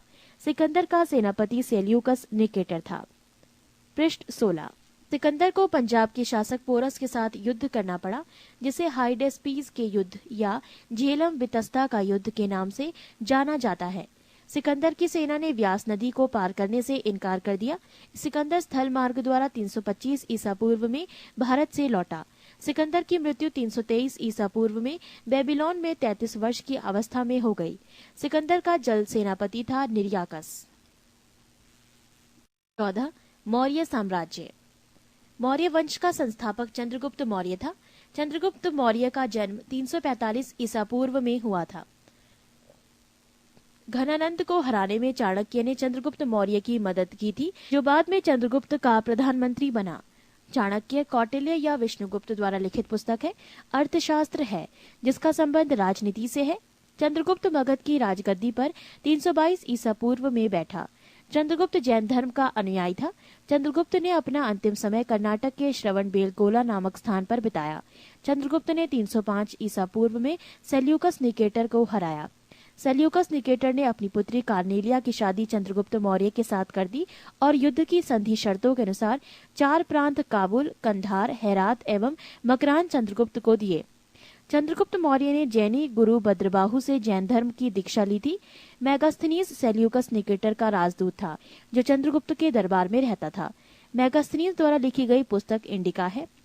चंद्रगुप्त मौर्य और सेल्यूकस के बीच हुए युद्ध का वर्णन एपियानस ने किया है। प्लूटार्क के अनुसार चंद्रगुप्त ने सेल्यूकस को 500 हाथी उपहार में दिए थे। चंद्रगुप्त मौर्य की मृत्यु 298 ईसा पूर्व में श्रवणबेलगोला में उपवास द्वारा हुई। बिंदुसार। चंद्रगुप्त मौर्य का उत्तराधिकारी बिंदुसार हुआ, जो 298 ईसा पूर्व में मगध की राजगद्दी पर बैठा। अमित्रघात के नाम से बिंदुसार जाना जाता है। अमित्रघात का अर्थ है शत्रु विनाशक। बिंदुसार आजीवक संप्रदाय का अनुयायी था। वायु पुराण में बिंदुसार को भद्रसार या वारिसार कहा गया है। स्ट्रेबो के अनुसार सीरियन नरेश एंटियोकस ने बिंदुसार के दरबार में डाइमेकस नामक राजदूत भेजा। इसे ही मेगास्थनीज का उत्तराधिकारी माना जाता है। जैन ग्रंथों में बिंदुसार को सिंहासन कहा गया है। बिंदुसार के शासनकाल में तक्षशिला में हुए 2 विद्रोहों का वर्णन है। इस विद्रोह को दबाने के लिए बिंदुसार ने पहले सुसीम को और बाद में अशोक को भेजा। एथीनियस के अनुसार बिंदुसार ने सीरिया के शासक एंटियोकोस ने बिंदुसार के दरबार में डाइमेकस नामक राजदूत भेजा। इसे ही मेगास्थनीज का उत्तराधिकारी माना जाता है। जैन ग्रंथों के बिंदुसार को सिंहसेन कहा गया है। बिंदुसार के शासनकाल में तक्षशिला में हुए 2 विद्रोहों का वर्णन है। इस विद्रोह को दबाने के लिए बिंदुसार ने पहले सुसीम को और बाद में अशोक को भेजा। एथीनियस के अनुसार बिंदुसार ने सीरिया के शासक एंटियोकस I से मदिरा, सूखे अंजीर एवं दार्शनिक भेजने की प्रार्थना की थी। बौद्ध विद्वान तारानाथ ने बिंदुसार को 16 राज्यों का विजेता बताया है। अशोक। बिंदुसार का उत्तराधिकारी अशोक महान हुआ, जो 269 ईसा पूर्व में मगध की राजगद्दी पर बैठा। राजगद्दी पर बैठने के समय अशोक अवंती का राज्यपाल था। मास्की एवं गुर्जरा अभिलेख में अशोक का नाम अशोक मिलता है। पृष्ठ 17। पुराणों में अशोक को अशोकवर्धन कहा गया है। अशोक ने अपने अभिषेक के 8वें वर्ष लगभग 261 ईसा पूर्व में कलिंग पर आक्रमण किया और कलिंग की राजधानी तोसली पर अधिकार कर लिया। प्लिनी का कथन है कि मिस्र का राजा फिलाडेल्फस टॉलेमी द्वितीय ने पाटलिपुत्र में डियानीसियस नाम का एक राजदूत भेजा था अशोक के दरबार में। उपगुप्त नामक बौद्ध भिक्षु ने अशोक को बौद्ध धर्म की दीक्षा दी। अशोक ने आजीविकों को रहने हेतु बराबर की पहाड़ियों में 4 गुफाओं का निर्माण करवाया, जिनका नाम कर्ज, चौपार, सुदामा तथा विश्व झोपड़ी था। नोट: अशोक के पौत्र दशरथ ने आजीविकों को नागार्जुन गुफा प्रदान की थी। अशोक की माता का नाम सुबंद्रांगी था। अशोक ने बौद्ध धर्म के प्रचार के लिए अपने पुत्र महेंद्र एवं पुत्री संघमित्रा को श्रीलंका भेजा। भारत में शिलालेख का प्रचलन सर्वप्रथम अशोक ने किया। अशोक के शिलालेखों में ब्राह्मी, खरोष्टी, ग्रीक एवं अरमाइक लिपि का प्रयोग हुआ है। ग्रीक एवं अरमाइक लिपि का अभिलेख अफगानिस्तान से, खरोष्टी लिपि का अभिलेख उत्तर पश्चिम पाकिस्तान से और शेष भारत से ब्राह्मी लिपि के अभिलेख मिले हैं। अशोक के अभिलेखों को 3 भागों में बांटा जा सकता है: 1 शिलालेख, 2 स्तंभलेख तथा 3 गुहालेख। अशोक के शिलालेख की खोज 1750 ईस्वी में पाद्रेटी फैनथेलर ने की थी। इनकी संख्या 14 है। अशोक के अभिलेख पढ़ने में सबसे पहली सफलता 1837 ईस्वी में जेम्स प्रिसेप को हुई। अशोक के प्रमुख शिलालेख एवं उनमें वर्णित विषय: पहला शिलालेख, इसमें पशु बलि की निंदा की गई है। दूसरा शिलालेख, इसमें अशोक ने मनुष्य एवं पशु दोनों की चिकित्सा व्यवस्था का उल्लेख किया है। तीसरा शिलालेख, इसमें राजकीय अधिकारियों को यह आदेश दिया गया है कि वो हर 5वें वर्ष के उपरांत दौरे पर जाएं। इस शिलालेख में कुछ धार्मिक नियमों का भी उल्लेख किया गया है। चौथा शिलालेख, इस अभिलेख में भेरी घोष की जगह धम्म घोष की जगह घोषणा की गई है। 5वां शिलालेख, इस शिलालेख में धर्म महामात्रों की नियुक्ति के विषय में जानकारी मिलती है। 6ठा शिलालेख, इसमें आत्म नियंत्रण की शिक्षा दी गई है। 7वां एवं 8वां शिलालेख, इनमें अशोक की तीर्थ यात्राओं का उल्लेख किया गया है। 9वां शिलालेख, इसमें सच्ची भेंट तथा सच्चे शिष्टाचार का उल्लेख किया गया है। 10वां शिलालेख, इसमें अशोक ने आदेश दिया है कि राजा तथा उच्च अधिकारी हमेशा प्रजा के हित में सोचें। 11वां शिलालेख, इसमें धम्म की व्याख्या की गई है। 12वां शिलालेख, इसमें स्त्री महामात्रों की नियुक्ति एवं सभी प्रकार के विचारों के सम्मान की बात कही गई है। 13वां शिलालेख, इसमें कलिंग युद्ध का वर्णन एवं अशोक के हृदय परिवर्तन की बात कही गई है। इसी में पड़ोसी राजाओं का वर्णन है। 14वां शिलालेख, अशोक ने जनता को धार्मिक जीवन बिताने के लिए प्रेरित किया। प्रश्न 18, अशोक के स्तंभ लेखों की संख्या 7 है, जो केवल ब्राह्मी लिपि में लिखी गई है। ये 6 अलग अलग स्थानों से प्राप्त हुआ है। 1. प्रयाग स्तंभ लेख, ये पहले कौशाम्बी में स्थित था। इस स्तंभ लेख को अकबर में इलाहाबाद के किले में स्थापित करवाया। 2. दिल्ली टोपरा, ये स्तंभ लेख फिरोज शाह तुगलक के द्वारा टोपरा में दिल्ली लाया गया। 3. दिल्ली मेरठ, पहले मेरठ में स्थित ये स्तंभ लेख फिरोज शाह द्वारा दिल्ली लाया गया है। 4. रामपुरवा, ये स्तंभ लेख चंपारण बिहार में स्थापित है। इसकी खोज 1872 ईस्वी में कार्लाइल ने की। 5. लौरिया अरेराज, चंपारण बिहार में। 6. लौरिया नंदनगढ़, चंपारण बिहार में। इस स्तंभ पर मोर का चित्र बना है। कौशाम्बी अभिलेख को रानी का अभिलेख कहा जाता है। अशोक का सबसे छोटा स्तंभ लेख रुम्मी देई है। इसी में लुम्बिनी में धम्म यात्रा के दौरान अशोक द्वारा भू राजस्व की दर घटा देने की घोषणा की गई है। अशोक का 7वां अभिलेख सबसे लंबा है। प्रथम पृथक शिलालेख में ये घोषणा है कि सभी मनुष्य मेरे बच्चे हैं। अशोक का शार ए कुना कंदहार अभिलेख ग्रीक एवं आर्मेयिक भाषाओं में प्राप्त हुआ है। साम्राज्य में मुख्यमंत्री एवं पुरोहित की नियुक्ति के पूर्व इनके चरित्र को काफी जांचा परखा जाता था। इसे उपधा परीक्षण कहा जाता था। सम्राट की सहायता के लिए एक मंत्री परिषद होती थी, जिसमें सदस्यों की संख्या 12, 16 या 20 हुआ करती थी। अर्थशास्त्र में शीर्षस्थ अधिकारियों के रूप में तीर्थ का उल्लेख मिलता है, जिसे महामात्र भी कहा जाता था। इसकी संख्या 18 थी। अर्थशास्त्र में चर जासूस को कहा जाता था। मौर्य प्रांत और राजधानी: उत्तरापथ तक्षशिला, अवंती राष्ट्र उज्जैनी, कलिंग तोसली, दक्षिणापथ सुवर्णागिरी, प्राशी पूर्वी प्रांत पाटलिपुत्र। अशोक के समय मौर्य साम्राज्य में प्रांतों की संख्या 5 थी। प्रांतों को चक्र कहा जाता था। प्रांतों के प्रशासक कुमार या आर्यपुत्र या राष्ट्रिक कहलाते थे। प्रांतों का विभाजन विषय में किया गया था, जो विषयपति के अधीन होते थे। प्रशासन की सबसे छोटी इकाई ग्राम थी, जिसका मुखिया ग्रामीक कहलाता था। प्रशासकों में सबसे छोटा गोप था, जो 10 ग्रामों का शासन संभालता था। मेगास्थनीज के अनुसार नगर का प्रशासन 30 सदस्यों का एक मंडल करता था, जो 6 समितियों में विभाजित था। प्रत्येक समिति में 5 सदस्य होते थे। अर्थशास्त्र में वर्णित तीर्थ: 1 मंत्री प्रधानमंत्री, 2 पुरोहित धर्म एवं दान विभाग का प्रधान, 3 सेनापति सैन्य विभाग का प्रधान, 4 युवराज राजपुत्र, 5 द्वारिक राजकीय द्वार रक्षक, 6 अंतर्वैदिक अंतःपुर का अध्यक्ष, 7 समाहर्ता आर्य का संग्रहकर्ता, 8 सन्निधाता राजकीय कोष का अध्यक्ष, 9 प्रशासता कारागर का अध्यक्ष, 10 प्रदेष्ट्री कमिश्नर, 11 पौर नगर का कोतवाल, 12 व्यवहारिक प्रमुख न्यायाधीश, 13 नायक नगर रक्षा का अध्यक्ष, 14 कर्मांतिक उद्योगों एवं कारखानों का अध्यक्ष, 15 मंत्री परिषद अध्यक्ष, 16 दंडपाल सेना का सामान एकत्र करने वाला, 17 दुर्गपाल दुर्ग रक्षक, 18 अंतपाल सीमावर्ती दुर्ग का रक्षक। पृष्ठ 19, बिक्री कर के रूप में मूल्य का 10वां भाग वसूला जाता था। इसे बचाने वालों को मृत्युदंड दिया जाता था। मेगास्थनीज के अनुसार एग्रीनो मोई मार्ग निर्माण अधिकारी था। जस्टिन के अनुसार चंद्रगुप्त मौर्य की सेना में लगभग 50,000 अश्वारोही सैनिक, 9,000 हाथी एवं 8,000 रथ थे। प्लूटार्क या जस्टिन के अनुसार चंद्रगुप्त ने नंदों की पैदल सेना से 3 गुनी अधिक संख्या में अर्थात 60,000 आदमियों को लेकर संपूर्ण उत्तर भारत को रौंद डाला था। प्रशासनिक समिति एवं उसके कार्य: समिति और कार्य: प्रथम समिति कार्य उद्योग एवं शिल्प कार्य का निरीक्षण, द्वितीय समिति विदेशियों की देखरेख, तृतीय समिति जन्म मरण का विवरण रखना, चतुर्थ व्यापार एवं वाणिज्य की देखभाल, पंचम निम्रित वस्तुओं के विक्रय का निरीक्षण, षष्ठ बिक्री कर वसूल करना। युद्ध क्षेत्र में सेना का नेतृत्व करने वाला अधिकारी नायक कहलाता था।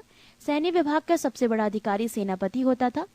मेगास्थनीज के अनुसार मौर्य सेना का रखरखाव 5 सदस्यीय 6 समितियां करती थीं। मौर्य प्रशासन ने गुप्तचर विभाग महामात्य सर्प नामक अमात्य के अधीन था। अर्थशास्त्र में गुप्तचर को गूढ़ पुरुष कहा गया है तथा एक ही स्थान पर रहकर कार्य करने वाले गुप्तचर को संस्था कहा जाता था। एक स्थान से दूसरे स्थान पर भ्रमण करके कार्य करने वाले गुप्तचर को संचार कहा जाता था। अशोक के समय जनपदीय न्यायालय के न्यायाधीश को राजुक कहा जाता था। सरकारी भूमि को सीता भूमि कहा जाता था। बिना वर्षा के अच्छी खेती होने वाली को अदैव मात्रक कहा जाता था। मेगास्थनीज ने भारतीय समाज को 7 वर्गों में विभाजित किया है। 1 दार्शनिक, 2 किसान, 3 अहीर, 4 कारीगर, 5 सैनिक, 6 निरीक्षक एवं 7 सभासद। स्वतंत्र वैश्यावृत्ति को अपनाने वाली महिला रूपा जीवा कहलाती थी। नंद वंश के विनाश करने में चंद्रगुप्त मौर्य ने कश्मीर के राजा प्रवर्तक से सहायता प्राप्त की थी। मौर्य शासन 137 वर्षों तक रहा। मौर्य वंश का अंतिम शासक बृहद्रथ था। इसकी हत्या इसके सेनापति पुष्यमित्र शुंग ने 185 ईसा पूर्व में कर दी और मगध पर शुंग वंश की नींव डाली। ब्राह्मण साम्राज्य। पुष्यमित्र शुंग, जिसने मगध पर शुंग वंश की नींव डाली, ब्राह्मण जाति का था। शुंग शासकों ने अपनी राजधानी विदिशा में स्थापित की। इंडो यूनानी शासक मिनांडर को पुष्यमित्र शुंग ने पराजित किया। पुष्यमित्र शुंग ने 2 बार अश्वमेध यज्ञ किया। इनके लिए पतंजलि ने अश्वमेध यज्ञ कराए। भरहुत स्तूप का निर्माण पुष्यमित्र शुंग ने करवाया। शुंग वंश का अंतिम शासक देवभूति था। इसकी हत्या 73 ईसा पूर्व में वासुदेव ने कर दी और मगध की गद्दी पर कण्व वंश की स्थापना की। कण्व वंश का अंतिम राजा सुशर्मा हुआ। शिमुक ने 60 ईसा पूर्व में सुशर्मा की हत्या कर दी और सातवाहन वंश की स्थापना की। सातवाहन आंध्र वंश शासकों ने अपनी राजधानी प्रतिष्ठान में स्थापना की। प्रतिष्ठान आंध्र प्रदेश के औरंगाबाद जिले में है। पृष्ठ 20।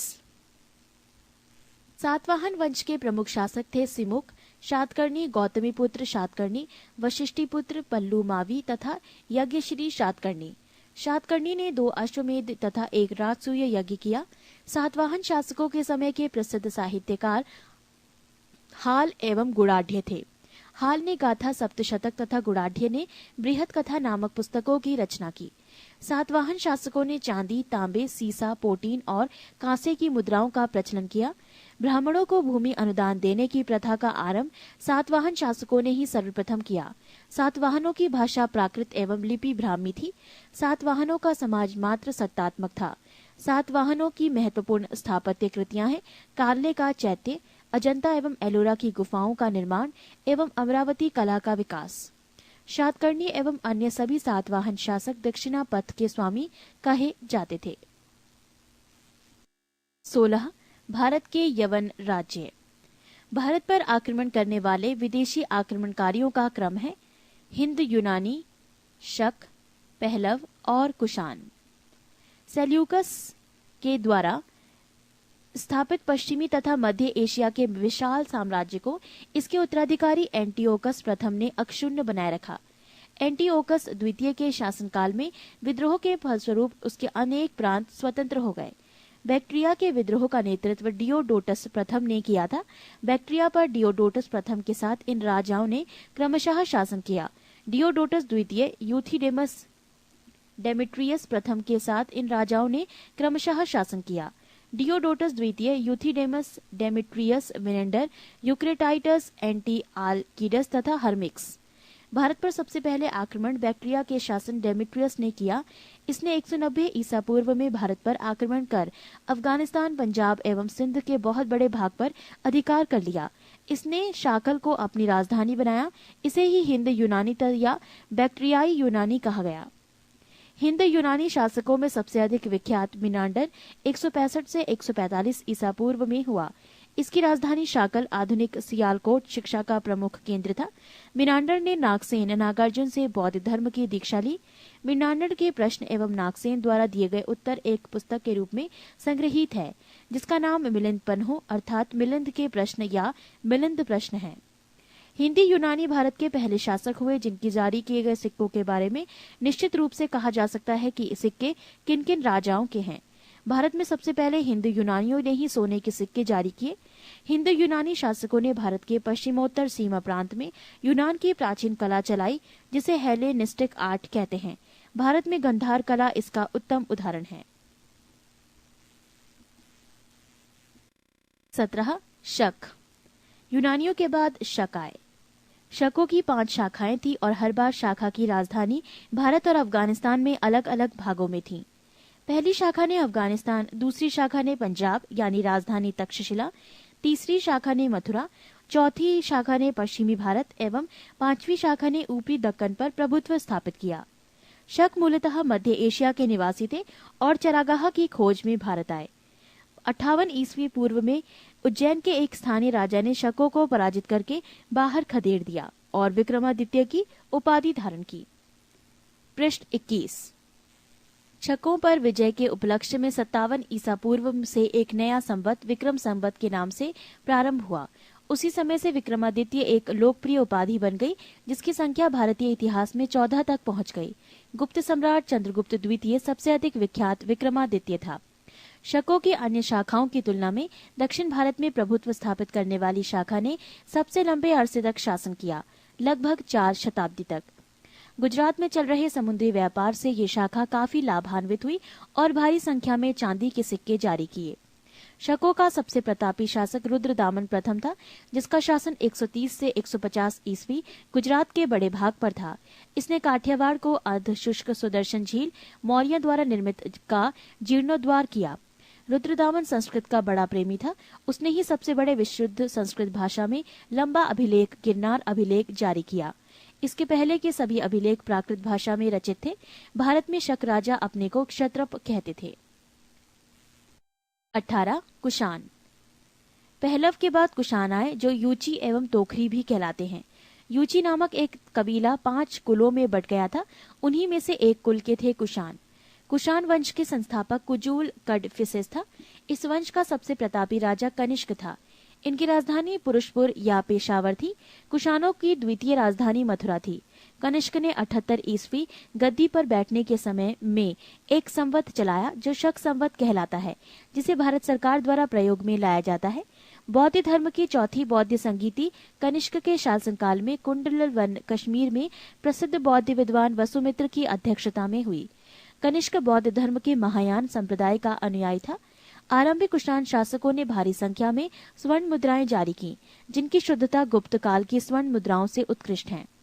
कनिष्क का राज्य वैद्य आयुर्वेद का विख्यात विद्वान चरक था, जिसने चरक संहिता की रचना की। महाविभाष सूत्र के रचनाकार वसुमित्र हैं। इसे ही बौद्ध धर्म का विश्वकोश कहा जाता है। कनिष्क के राजकवि अश्वघोष ने बौद्धियों का रामायण बुद्ध चरित्र की रचना की। वसुमित्र, पाशव, नागार्जुन, महाचेत और संघर्षा भी कनिष्क के दरबार की विभूति थे। भारत का आइंस्टीन नागार्जुन को कहा जाता है।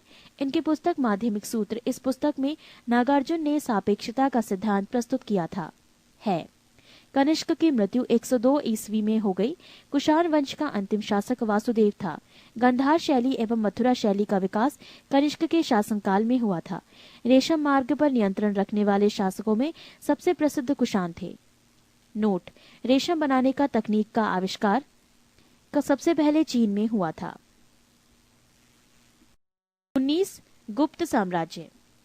गुप्त साम्राज्य का उदय 3री शताब्दी के अंत में प्रयाग के निकट कौशाम्बी में हुआ। गुप्त वंश का संस्थापक श्रीगुप्त 240 से 280 ईस्वी था। श्रीगुप्त का उत्तराधिकारी घटोत्कच 280 से 220 ईस्वी में हुआ। गुप्त वंश का प्रथम महान सम्राट चंद्रगुप्त प्रथम था। ये 320 ईस्वी में गद्दी पर बैठा। इसने लिच्छवी राजकुमारी देवी से विवाह किया। इसने महाराज धीराज की उपाधि धारण की। गुप्त संवत 319 से 320 ईस्वी की शुरुआत चंद्रगुप्त प्रथम ने की। पृष्ठ 22। चंद्रगुप्त प्रथम का उत्तराधिकारी समुद्रगुप्त हुआ, जो 335 ईस्वी में राजगद्दी पर बैठा। इसने आर्यव्रत के 9 शासकों और दक्षिणाव्रत के 12 शासकों को पराजित किया। इन्हीं विजयों के कारण इसे भारत का नेपोलियन कहा जाता है। समुद्रगुप्त का दरबारी कवि हरिशेन था, जिसने इलाहाबाद प्रशस्ति लेख की रचना की। समुद्रगुप्त विष्णु का उपासक था। समुद्रगुप्त ने अश्वमेध कर्ता की उपाधि धारण की। समुद्रगुप्त संगीत प्रेमी था। ऐसा अनुमान उसके सिक्कों पर उसे वीणा वादन करते हुए दिखाया जाने से लगाया गया है। समुद्रगुप्त ने विक्रमांक की उपाधि धारण की थी। इसे कविराज भी कहा जाता था। समुद्रगुप्त का उत्तराधिकारी चंद्रगुप्त द्वितीय हुआ, जो 380 ईस्वी में राजगद्दी पर बैठा। चंद्रगुप्त द्वितीय के शासनकाल में चीनी बौद्ध यात्री फाहियान भारत आया। शकों पर विजय के उपलक्ष्य में चंद्रगुप्त द्वितीय ने चांदी के सिक्के चलाए। चंद्रगुप्त द्वितीय का उत्तराधिकारी कुमारगुप्त प्रथम या गोविंद गुप्त 415 ईस्वी से 454 ईस्वी पे हुआ। नालंदा विश्वविद्यालय की स्थापना कुमारगुप्त ने की थी। कुमारगुप्त प्रथम का उत्तराधिकारी स्कंदगुप्त 455 से 467 ईस्वी में हुआ। स्कंदगुप्त ने गिरनार पर्वत पर स्थित सुदर्शन झील का पुनरुद्धार किया। स्कंदगुप्त ने पर्णदत्त को सौराष्ट्र का गवर्नर नियुक्त किया। स्कंदगुप्त के शासनकाल में ही हुणों का आक्रमण शुरू हो गया। अंतिम गुप्त शासक भानुगुप्त था। गुप्त साम्राज्य की सबसे बड़ी प्रादेशिक इकाई देश थी, जिसके शासक को गोप्ता कहा जाता था। एक दूसरी प्रादेशिक इकाई भुक्ति थी, जिसके शासक उपरी कहलाते थे। भुक्ति के नीचे विषय नामक प्रशासनिक इकाई होती थी, जिसके प्रमुख विषयपति कहलाते थे। पुलिस विभाग का मुख्य अधिकारी दंड पाशिक कहलाता था। पुलिस विभाग के साधारण कर्मचारियों को चाट एवं भाट कहा जाता था। प्रशासन की सबसे छोटी इकाई ग्राम थी। ग्राम का प्रशासन ग्राम सभा द्वारा संचालित होता। ग्राम सभा का मुखिया ग्रामिक कहलाता था एवं अन्य सदस्य मेहत्तर कहलाते थे। ग्राम समूहों की छोटी इकाई को पेट कहा जाता था। गुप्त शासक कुमारगुप्त के दामोदरपुर ताम्रपुत्र में भूमि बिक्री संबंधी अधिकारियों के क्रियाकलापों का उल्लेख है। भू राजस्व कुल उत्पादन का 1/4 भाग से 1/6 भाग हुआ करता था। आर्थिक उपयोगिता के आधार पर निम्न प्रकार की भूमि थी: 1 क्षेत्र कृषि करने योग्य भूमि, 2 वास्तु वास करने योग्य भूमि, 3 चरागाह भूमि पशुओं के चारा योग्य भूमि, 4 खिल्य ऐसी भूमि जो जोतने योग्य नहीं होती थी, 5 अपरहत ऐसी भूमि जो जंगली होती थी। सिंचाई के लिए रहट या घंटी यंत्र का प्रयोग होता था। श्रेणी के प्रधान को ज्येष्ठक कहा जाता था। गुप्त काल में उज्जैन सर्वाधिक महत्वपूर्ण व्यापारिक केंद्र था। गुप्त राजाओं ने सर्वाधिक स्वर्ण मुद्राएं जारी की। इनकी स्वर्ण मुद्राओं को अभिलेखों में दीनार कहा गया है। पृष्ठ 23। कायस्थों का सर्वप्रथम वर्णन याज्ञवल्क्य स्मृति में मिलता है। जाति के रूप में कायस्थों का सर्वप्रथम वर्णन औशनम स्मृति में मिलता है। विंध्य जंगल में शबर जाति के लोग अपने देवताओं को मनुष्य का मांस चढ़ाते थे। पहली बार किसी के सती होने का प्रमाण 510 ईस्वी के भानुगुप्त के एरण अभिलेख से मिलता है, जिसमें किसी भोजराज की मृत्यु पर उसकी पत्नी के सती होने का उल्लेख है। गुप्त काल में वैश्यवृत्ति करने वाली महिलाओं को गढ़िका कहा जाता था। वृद्ध वैश्याओं को कुटनी कहा जाता था। गुप्त सम्राट वैष्णव धर्म के अनुयायी थे तथा उन्होंने इसे राजधर्म बनाया था। विष्णु का वाहन गरुण गुप्तों का राज चिन्ह था। गुप्त काल में वैष्णव धर्म संबंधी सबसे महत्वपूर्ण अवशेष देवगढ़ झांसी का दशावतार मंदिर है। अजंता में निर्मित कुल 29 गुफाओं में वर्तमान में केवल 6 ही शेष हैं, जिनमें गुफा संख्या 16 एवं 17 ही गुप्तकालीन है। इसमें गुफा संख्या 16 में उत्कीर्ण मरणासन राजकुमारी का चित्र प्रशंसनीय है। गुफा संख्या 17 के चित्र का चित्रशाला कहा गया है। इस चित्रशाला में बुद्ध के जन्म, जीवन, महाभिनिष्क्रमण एवं महापरिनिर्वाण की घटनाओं से संबंधित चित्र उद्धृत किए गए हैं। अजंता की गुफाएं बौद्ध धर्म की महायान शाखा से संबंधित है। गुप्त काल में निर्मित अन्य गुफा बाघ की गुफा है, जो ग्वालियर के समीप बाघ नामक स्थान पर विंध्य पर्वत को काटकर बनाई गई थी। चंद्रगुप्त द्वितीय के शासनकाल में संस्कृत भाषा का सबसे प्रसिद्ध कवि कालिदास थे। चंद्रगुप्त द्वितीय के दरबार में रहने वाला आयुर्वेदाचार्य धन्वंतरी थे। गुप्त काल में विष्णु शर्मा द्वारा लिखित पंचतंत्र संस्कृत को संसार का सर्वाधिक प्रचलित ग्रंथ माना जाता है। बाइबल के बाद इसका स्थान दूसरा है। इसे 5 भागों में बांटा गया है: 1 मित्र भेद, 2 मित्र लाभ, 3 संधि विग्रह, 4 लब्ध प्रणाश, 5 अपरीक्षा कारित्व। आर्यभट्ट ने आर्यभट्टियम एवं सूर्य सिद्धांत नामक ग्रंथ लिखे। इसी ने सर्वप्रथम बताया कि पृथ्वी सूर्य के चारों ओर घूमती है। चंद्रगुप्त द्वितीय के दरबार में रहने वाले कुछ प्रमुख विद्वान थे: आर्यभट्ट, वराहमिहिर, धन्वंतरी, ब्रह्मगुप्त आदि। पुराणों की वर्तमान रूप में रचना गुप्त काल में हुई। इसमें ऐतिहासिक परंपराओं का उल्लेख है। गुप्त काल में चांदी के सिक्कों को रुपयका कहा जाता था। याज्ञवल्क्य, नारद, कात्यायन एवं बृहस्पति स्मृतियों की रचना गुप्त काल में ही हुई। मंदिर बनाने की कला का जन्म गुप्त काल में ही हुआ। सांस्कृतिक उपलब्धियों के कारण गुप्त काल को भारतीय इतिहास का स्वर्ण युग कहा जाता है। गुप्तकालीन प्रसिद्ध मंदिर: विष्णु मंदिर, तिगवा, जबलपुर, मध्य प्रदेश; शिव मंदिर, भूमरा, नागौदा, मध्य प्रदेश; पार्वती मंदिर नैना कुठार मध्य प्रदेश, दशावतार मंदिर देवगढ़ झांसी उत्तर प्रदेश, शिव मंदिर खो नागौद मध्य प्रदेश, भीतर गांव मंदिर यानी लक्ष्मण मंदिर ईंटों द्वारा निर्मित, भीतर गांव कानपुर उत्तर प्रदेश। 20 पुष्यभूति वंश या वर्धन वंश। गुप्त वंश के पतन के बाद जिन नए राजवंशों का उद्भव हुआ उनमें मैत्रक, मौखरी, पुष्यभूति, परवर्ती गुप्त और गौड़ प्रमुख हैं। इन राजवंशों में पुष्यभूति वंश के शासकों ने सबसे विशाल साम्राज्य स्थापित किया। पृष्ठ 24। पुष्यभूति वंश के संस्थापक पुष्यभूति था। इनकी राजधानी थानेश्वर हरियाणा प्रांत के करनाल जिले में स्थित वर्तमान थानेसर नामक स्थान थी। प्रभाकर वर्धन इस वंश की स्वतंत्रता का जन्मदाता था तथा प्रथम प्रभावशाली शासक था, जिसने परम भट्टारक और महाराजा धीराज जैसी सम्मानजनक उपाधियां धारण की। प्रभाकर वर्धन की पत्नी यशोमती से 2 पुत्र राज्यवर्धन और हर्षवर्धन तथा एक कन्या राजश्री उत्पन्न हुई। राजश्री का विवाह कन्नौज के मौखरी राजा गृहवर्मा के साथ हुआ। मालवा के शासक देवगुप्त ने गृहवर्मा की हत्या कर दी और राजश्री को बंदी बनाकर कारागार में डाल दिया। राज्यवर्धन ने देवगुप्त को मार डाला, परंतु देवगुप्त के मित्र गौड़ नरेश शशांक ने धोखा देकर राज्यवर्धन की हत्या कर दी। नोट: शशांक शैव धर्म का अनुयायी था। इसने बोधि वृक्ष बोध गया को कटवा दिया। राज्यवर्धन की मृत्यु के बाद 606 ईस्वी में 16 वर्ष की अवस्था में हर्षवर्धन थानेश्वर की गद्दी पर बैठा। हर्ष को शिलादित्य के नाम से भी जाना जाता था। इसने परम भट्टारक नरेश की उपाधि धारण की थी। हर्ष ने शशांक को पराजित करके कन्नौज पर अधिकार कर लिया तथा उसे अपनी राजधानी बनाया। हर्ष और पुलकेशिन द्वितीय के बीच नर्मदा नदी के तट पर युद्ध हुआ, जिसमें हर्ष की पराजय हुई। चीनी यात्री हुएनसांग हर्षवर्धन के शासनकाल में भारत आया। नोट: हुएनसांग को यात्रियों में राजकुमार, नीति का पंडित एवं वर्तमान शाक्य मुनि कहा जाता है। वो नालंदा विश्वविद्यालय में पढ़ने एवं बौद्ध ग्रंथ संग्रह करने के उद्देश्य से भारत आया था।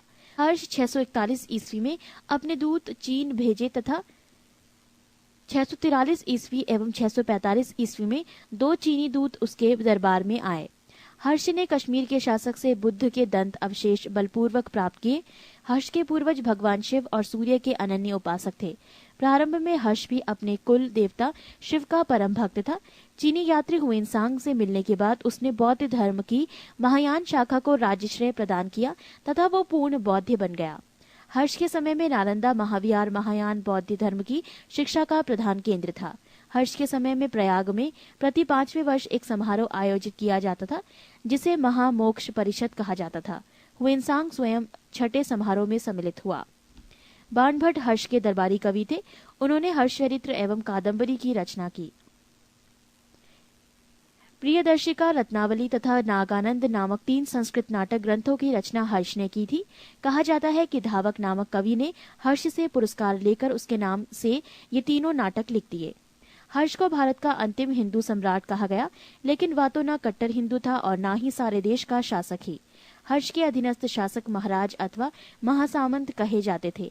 हर्ष के मंत्री परिषद के मंत्री को सचिव या अमात्य कहा जाता था। प्रशासन की सुविधा के लिए हर्ष का साम्राज्य कई प्रांतों में विभाजित था। प्रांत को भुक्ति कहा जाता था। प्रत्येक भुक्ति का शासक राजस्थानीय, उपारिक या राष्ट्रीय कहलाता था। नोट: हर्ष चरित्र में प्रांतीय शासक के लिए लोकपाल शब्द आया है। भुक्ति का विभाजन जिलों में हुआ था। जिले की संज्ञा थी विषय, जिसका प्रधान विषयपति होता था। विषय के अंतर्गत कई पाठक आधुनिक तहसील होते थे। ग्राम शासन की सबसे छोटी इकाई थी। ग्राम शासन का प्रधान ग्रामाक्ष पटलिक कहा जाता था। पृष्ठ 25। पुलिस कर्मियों को चाट या भाट कहा जा गया है। दंडपाशिक तथा दांडिक पुलिस विभाग के अधिकारी होते थे। अश्व सेना के अधिकारियों को बृहदेश्वर, पैदल सेना के अधिकारियों को बलाधिकृत या महाबलाधिकृत कहा जाता था। हर्ष चरित्र में सिंचाई के साधन के रूप में तुलायंत्र जल पंप का उल्लेख मिलता है। हर्ष के समय मथुरा सूती वस्त्रों के निर्माण के लिए प्रसिद्ध था। हर्ष चरित्र के अनुसार हर्ष की मंत्री परिषद भंडी प्रधान सचिव, सिंहनाद प्रधान सेनापति, कुंतल अश्व सेना का प्रधान, स्कंदगुप्त गज सेना का प्रमुख। 21 दक्षिण भारत के प्रमुख राजवंश। 1 पल्लव वंश। पल्लव वंश का संस्थापक सिंह विष्णु 575 से 600 ईस्वी पर था। इसकी राजधानी कांची तमिलनाडु में कांचीपुरम थी। वो वैष्णव धर्म का अनुयायी था। किराता अर्जुनियम के लेखक भारवी सिंह विष्णु के दरबार में रहते थे। पल्लव वंश के प्रमुख शासक हुए क्रमशः महेंद्र वर्मन प्रथम 600 से 630 ईस्वी, नरसिंह वर्मन प्रथम 630 से 668 ईस्वी, महेंद्र वर्मन द्वितीय 668 से 670, परमेश्वर वर्मन प्रथम 670 से 680 ईस्वी, नरसिंह वर्मन द्वितीय 704 से 728, नंदी वर्मन द्वितीय 731 से 795। पल्लव वंश का अंतिम शासक अपराजित 879 से 897 ईस्वी हुआ। मतविलास प्रहसन की रचना महेंद्र वर्मन ने की थी। महाबलीपुरम के एकाश्रम मंदिर, जिन्हें रथ कहा गया है, का निर्माण पल्लव राजा नरसिंह वर्मन प्रथम के द्वारा करवाया गया था। रथ मंदिरों में सबसे छोटा द्रौपदी रथ है, जिसमें किसी प्रकार का अलंकरण नहीं मिलता है। वातपी कोंड की उपाधि नरसिंह वर्मन प्रथम ने धारण की थी। अरबों के आक्रमण के समय पल्लवों का शासक नरसिंह वर्मन द्वितीय था। उसने राजसिंह राजाओं में सिंह, आगम प्रिय शासकों का प्रेमी और शंकर भक्त शिव का उपासक की उपाधियां धारण की। उसने कांची के कैलाश मंदिर का निर्माण करवाया, जिसे राज सिद्धेश्वर मंदिर भी कहा जाता है। इसी मंदिर के निर्माण से द्रविड़ स्थापत्य कला की शुरुआत हुई। महाबलीपुरम में शोर मंदिर। दशकुमार चरित के लेखक दंडी नरसिंह वर्मन द्वितीय के दरबार में रहते थे। कांची के मुक्तेश्वर मंदिर तथा वैकुंठ पेरुमाल मंदिर का निर्माण नंदीवर्मन द्वितीय ने करवाया। प्रसिद्ध वैष्णव संत तिरुमंगई अलवार नंदीवर्मन द्वितीय के समकालीन थे।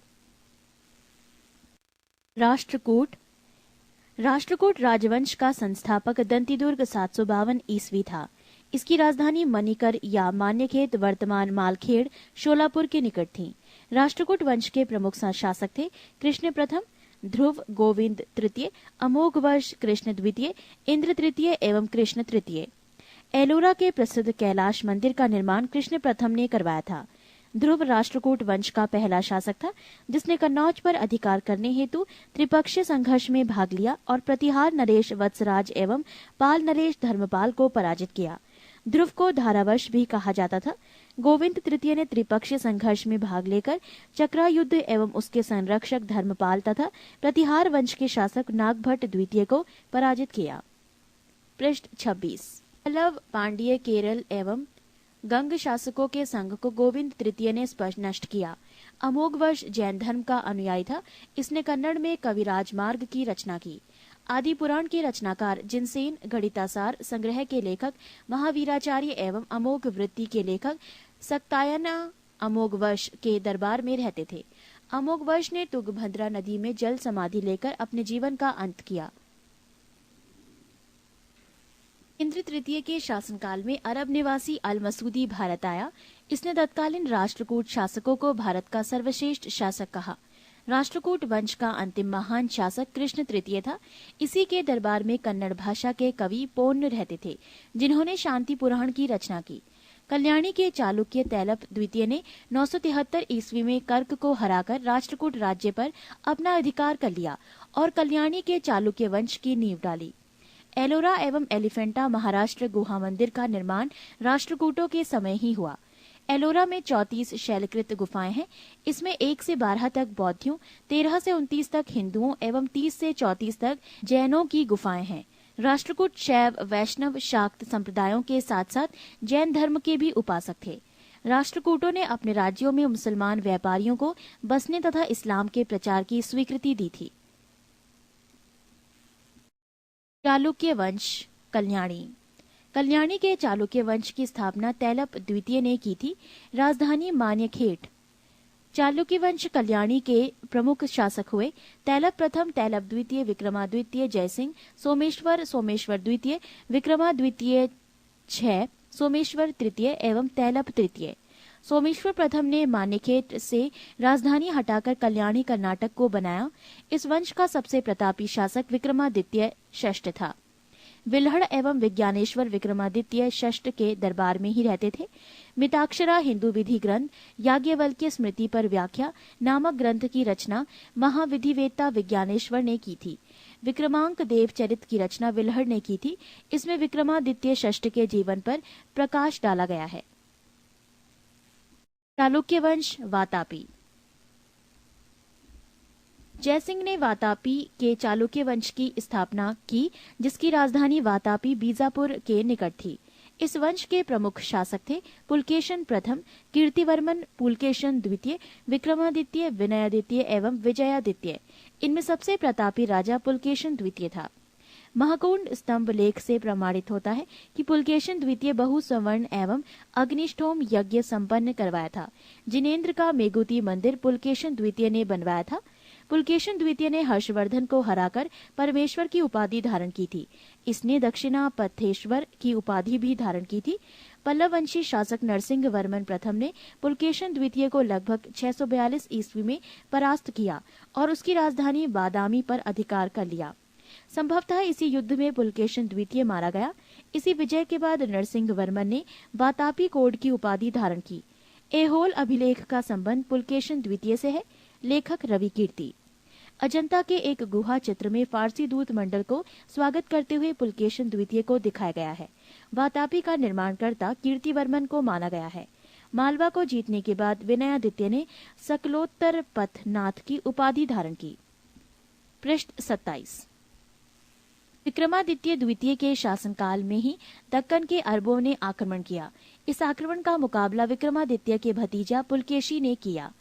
इस अभियान की सफलता पर विक्रमादित्य द्वितीय ने इसे अवनी जनाश्रय की उपाधि प्रदान की। विक्रमादित्य द्वितीय की प्रथम पत्नी लोक महादेवी ने पदट काल में विरूपाक्ष महादेव मंदिर तथा उसकी दूसरी पत्नी त्रैलोक्य देवी ने त्रैलोकेश्वर मंदिर का निर्माण करवाया। इस वंश का अंतिम राजा कीर्तिवर्मन द्वितीय था। इसे इसके सामंत दंतिदुर्ग ने परास्त कर एक नए वंश राष्ट्रकूट वंश की स्थापना की। चालुक्य वंश वेंगी। बेंगी के चालुक्य वंश का संस्थापक विष्णुवर्धन था। इनकी राजधानी बेंगी आंध्र प्रदेश में थी। इस वंश के प्रमुख शासक थे जयसिंह प्रथम, इंद्रवर्धन, विष्णुवर्धन द्वितीय, जयसिंह द्वितीय एवं विष्णुवर्धन तृतीय। इस वंश के सबसे प्रतापी राजा विजयादित्य तृतीय था, जिसका सेनापति पडुरंग था। चोल। 9वीं शताब्दी में चोल वंश पल्लवों के ध्वंसावशेषों पर स्थापित हुआ। इस वंश के संस्थापक विजयालय 850 से 87 ईस्वी थे, जिसकी राजधानी तांजाय, तंजौर या तंजावुर था। विजयालय ने नरकेसरी की उपाधि धारण की और निशुंभ सूदिनी देवी का मंदिर बनवाया।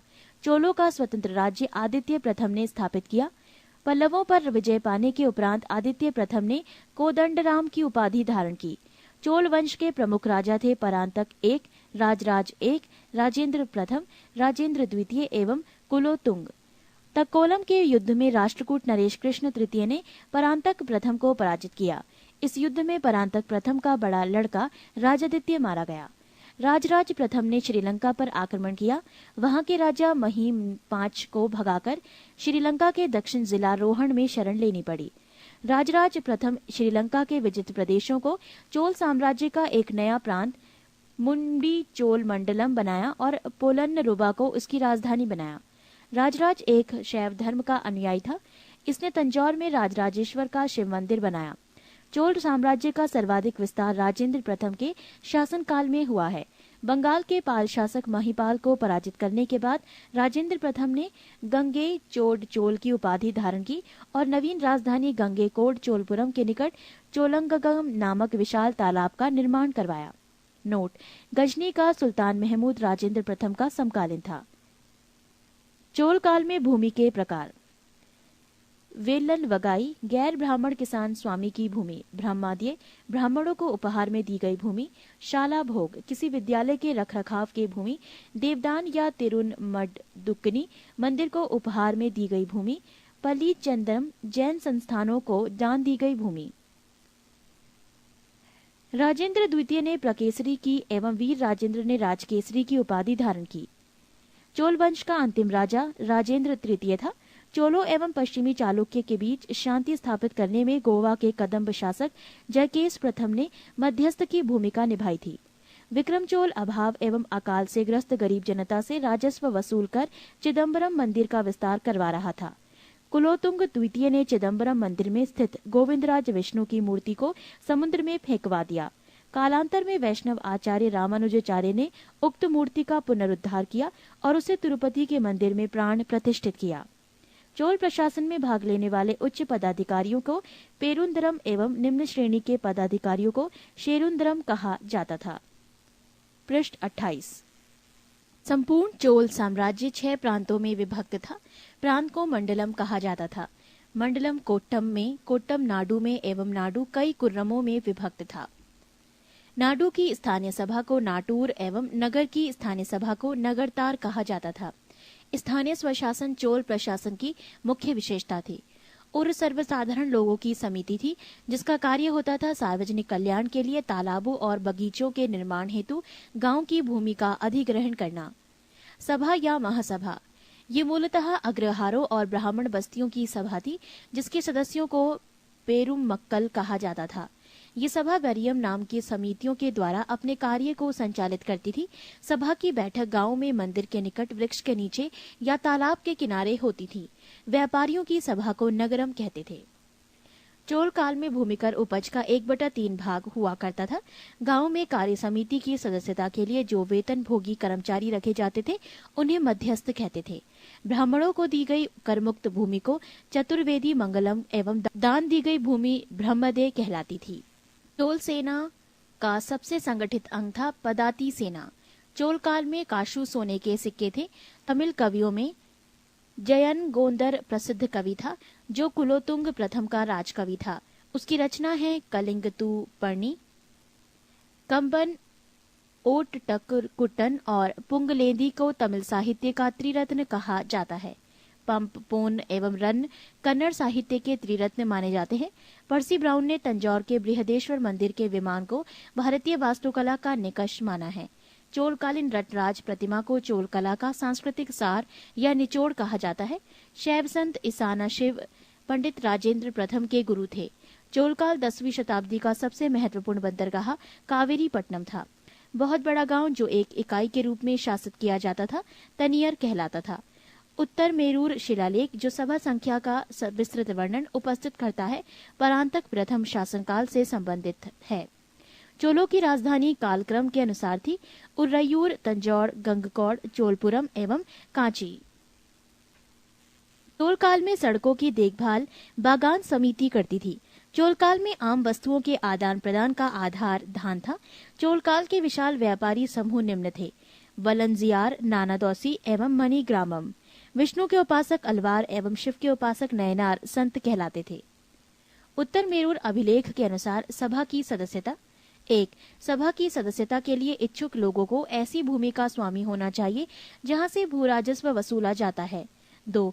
उनके पास अपना घर होना चाहिए। 3. उनकी उम्र 35 से 70 के बीच होनी चाहिए। 4. उन्हें वेदों का ज्ञान होना चाहिए। 5. उन्हें प्रशासनिक मामलों की अच्छी जानकारी होनी चाहिए और ईमानदार होना चाहिए। 6. यदि कोई पिछले 3 सालों में किसी समिति का सदस्य रहा है तो वो किसी और समिति का सदस्य नहीं बन सकता। 7. जिसने अपने आप या अपने संबंधियों के खाते जमा नहीं कराए हैं वो चुनाव नहीं लड़ सकता। यादव वंश: देवगिरी के यादव वंश की स्थापना भिल्लम पंचम ने की। इसकी राजधानी देवगिरी थी। इस वंश का सबसे प्रतापी राजा सिंहर 1210 से 1246 ईस्वी था। इस वंश का अंतिम स्वतंत्र शासक रामचंद्र था जिसने अलाउद्दीन के सेनापति मलिक काफूर के सामने आत्मसमर्पण किया। पृष्ठ 29। होयसल वंश: द्वार समुद्र के होयसल वंश की स्थापना विष्णुवर्धन ने की थी। होयसल वंश यादव वंश की एक शाखा थी।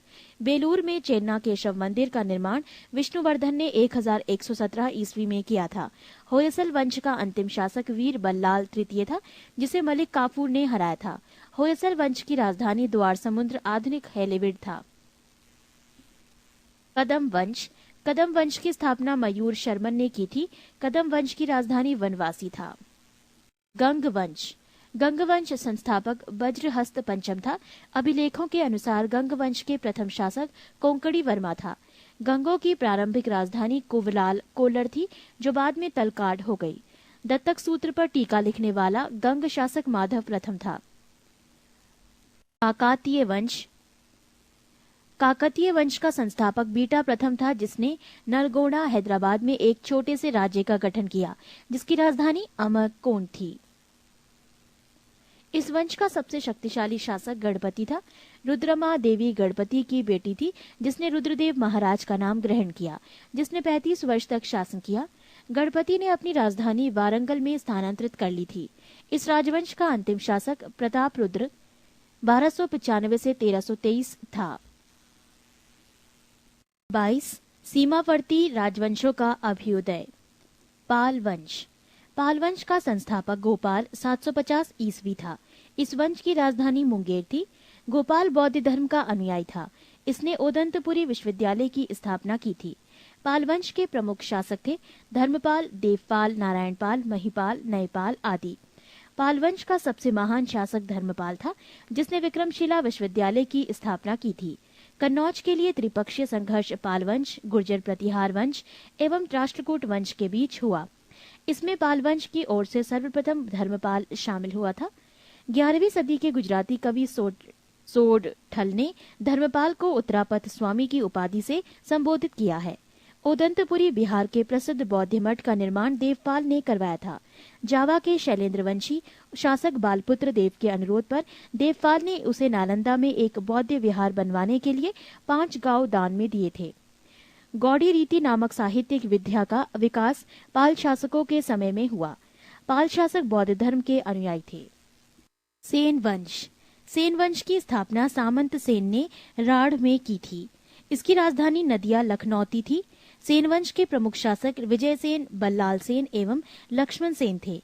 सेन वंश का प्रथम स्वतंत्र शासक विजय सेन था, जो शैव धर्म का अनुयायी था। पृष्ठ 30। दान सागर एवं अद्भुत सागर नामक ग्रंथ की रचना सेन शासक बल्लाल सेन ने की थी। अद्भुत सागर को लक्ष्मण सेन ने पूर्ण रूप दिया था। लक्ष्मण सेन की राज्यसभा में गीत गोविंद के लेखक जयदेव, पवनदूत के लेखक धोई एवं ब्राह्मण सर्वस्व के लेखक हलाय युद्ध थे। हलाय युद्ध लक्ष्मण सेन का प्रधान न्यायाधीश एवं मुख्यमंत्री था। विजय सेन ने देवपाड़ा में प्रद्युम्नेश्वर मंदिर, शिव की विशाल मंदिर की स्थापना की। सेन राजवंश प्रथम राजवंश था, जिसने अपना अभिलेख सर्वप्रथम हिंदी में उत्कीर्ण करवाया। लक्ष्मण सेन बंगाल का अंतिम हिंदू शासक था। कश्मीर के राजवंश। कश्मीर पर शासन करने वाले शासक वंश कालक्रम से इस प्रकार थे: कारकोट वंश, उत्पल वंश, लोहार वंश। 627 ईस्वी में दुर्लभ वर्धन नामक व्यक्ति ने कश्मीर में कारकट वंश, हिंदू वंश की स्थापना की थी। हुएनसांग ने उसके शासनकाल में कश्मीर की यात्रा की। कारकोट वंश का सबसे शक्तिशाली राजा ललितादित्य मुक्तापीठ था। कश्मीर का मार्तंड मंदिर का निर्माण ललितादित्य मुक्तापीठ के द्वारा करवाया गया था। कारकोट वंश के बाद कश्मीर पर उत्पल वंश का शासन हुआ। इस वंश का संस्थापक अवंती वर्मन था। अवंतीपुर नामक नगर की स्थापना अवंती वर्मन ने की थी। अवंती वर्मन के अभियंता सूर्य ने सिंचाई के लिए नहरों का निर्माण करवाया। 980 ईस्वी में उत्पल वंश की रानी दीदिया एक महत्वाकांक्षी शासिका हुई। उत्पल वंश के बाद कश्मीर पर लोहार वंश का शासन हुआ। लोहार वंश का संस्थापक संग्राम राज था। संग्राम राज के बाद अनंत राजा हुआ। इसकी पत्नी सूर्यमती ने प्रशासन को सुधारने में उसकी सहायता की। लोहार वंश का शासक हर्ष विद्वान, कवि तथा कई भाषाओं का ज्ञाता था। कल्हड़ हर्ष का आश्रित कवि था। जयसिंह लोहार वंश का अंतिम शासक था, जिसने 1128 ईस्वी से 1155 ईस्वी तक शासन किया। जयसिंह के शासन के साथ ही कल्हड़ की राज तरंगिणी का विवरण समाप्त हो जाता है। कामरूप का वर्मन वंश। 4वीं शताब्दी के मध्य कामरूप के वर्मन वंश का उदय हुआ। इस वंश की प्रतिष्ठा का संस्थापक पुष्यवर्मन था। इसकी राजधानी प्राग ज्योतिष नामक स्थान पर थी। कालांतर में कामरूप पाल साम्राज्य का एक अंग बन गया। राजपूत राजवंशों की उत्पत्ति। गुर्जर प्रतिहार वंश। मालवा का शासक नागभट्ट प्रथम गुर्जर प्रतिहार वंश का संस्थापक था। नागभट्ट द्वितीय को राष्ट्रकूट सम्राट गोविंद तृतीय ने हराया था। प्रतिहार वंश का सर्वाधिक शक्तिशाली एवं प्रतापी राजा मिहिर भोज था। मिहिर भोज ने अपनी राजधानी कन्नौज में बनाई थी। वो विष्णु भक्त था। उसने विष्णु सम्मान में आदि वाराह की उपाधि धारण की। राजशेखर प्रतिहार शासक महेंद्रपाल के दरबार में रहते थे। इस वंश का अंतिम राजा यशपाल 1036 ईस्वी था। दिल्ली नगर की स्थापना तोमर नरेश अनंगपाल ने 11वीं सदी के मध्य में की। गेहड़वाल यानी राठौड़ राजवंश। गेहड़वाल वंश का संस्थापक चंद्रदेव था। इसकी राजधानी वाराणसी काशी में थी। पृष्ठ 31। इस वंश का सर्वाधिक शक्तिशाली राजा गोविंद चंद था। इसका मंत्री लक्ष्मीधर शास्त्रों का प्रकांड पंडित था, जिसने कृत्य कल्पतरु नामक ग्रंथ लिखा था। गोविंद चंद की एक रानी कुमार देवी ने सारनाथ में धर्मचक्र जिन विहार बनवाई। पृथ्वीराज तृतीय ने स्वयंवर से जयचंद की पुत्री संयोगिता का अपहरण कर लिया था। इस वंश का अंतिम शासक जयचंद था, जिसे गौरी ने 1194 ईस्वी के चंदावर युद्ध में मार डाला। चाईमान या चौहान वंश। चौहान वंश का संस्थापक वासुदेव था। इस वंश की प्रारंभिक राजधानी अहिच्छत्र थी। बाद में अजयराज द्वितीय ने अजमेर नगर की स्थापना की और उसे राजधानी बनाया। इस वंश का सबसे शक्तिशाली शासक अर्णोराज के पुत्र विग्रहराज चतुर्थ बीसलदेव 1153 से 1163 ईस्वी हुआ, जिसने हरि केली नामक संस्कृत नाटक की रचना की। सोमदेव विग्रहराज चतुर्थ के राजकवि थे। इन्होंने ललित विग्रहराज नामक नाटक लिखा। 2.5 दिन का झोपड़ा नामक मस्जिद शुरू में विग्रहराज चतुर्थ द्वारा निर्मित एक विद्यालय था। पृथ्वीराज तृतीय इस वंश का अंतिम शासक था। चंद्रवरदाई पृथ्वीराज तृतीय का राजकवि था, जिसकी रचना पृथ्वीराज रासो है। रणथंभौर के जैन मंदिर का शिखर पृथ्वीराज तृतीय ने बनवाया था। तराइन का प्रथम युद्ध 1191 में हुआ, जिसमें पृथ्वीराज तृतीय की विजय एवं गौरी की हार हुई। तराइन के द्वितीय युद्ध 1192 में हुआ, जिसमें गौरी की विजय एवं पृथ्वीराज तृतीय की हार हुई। परमार वंश। परमार वंश का संस्थापक उपेंद्र राज था। इसकी राजधानी धारा नगरी थी। प्राचीन राजधानी उज्जैन। परमार वंश का सर्वाधिक शक्तिशाली शासक राजा भोज था। राजा भोज ने भोपाल के दक्षिण में भोजपुर नामक झील का निर्माण करवाया। नैषधीय चरित के लेखक श्रीहर्ष एवं प्रबंध चिंतामणि के लेखक मेरुतुंग थे।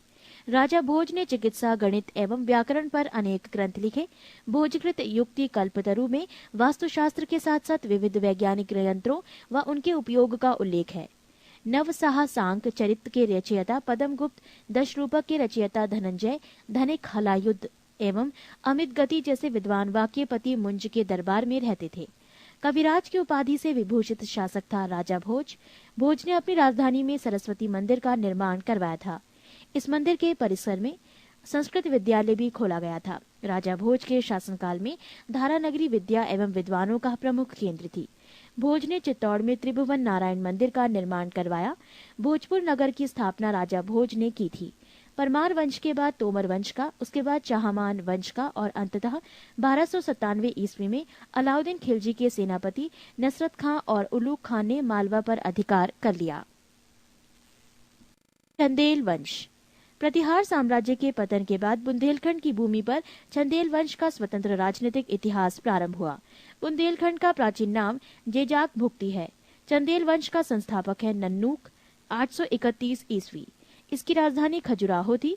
प्रारंभ में इसकी राजधानी कालिंजर महोबा थी। राजा धंग ने अपनी राजधानी कालिंजर से खजुराहो में स्थानांतरित की थी। चंदेल वंश का प्रथम स्वतंत्र एवं सबसे प्रतापी राजा यशोवर्मन था।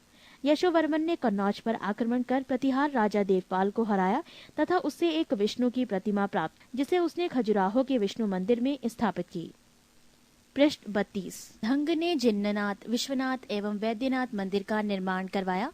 कंदरिया महादेव मंदिर का निर्माण धंगदेव द्वारा 999 ईस्वी में किया गया। धंग ने गंगा यमुना के संगम में शिव की आराधना करते हुए अपने शरीर का त्याग किया।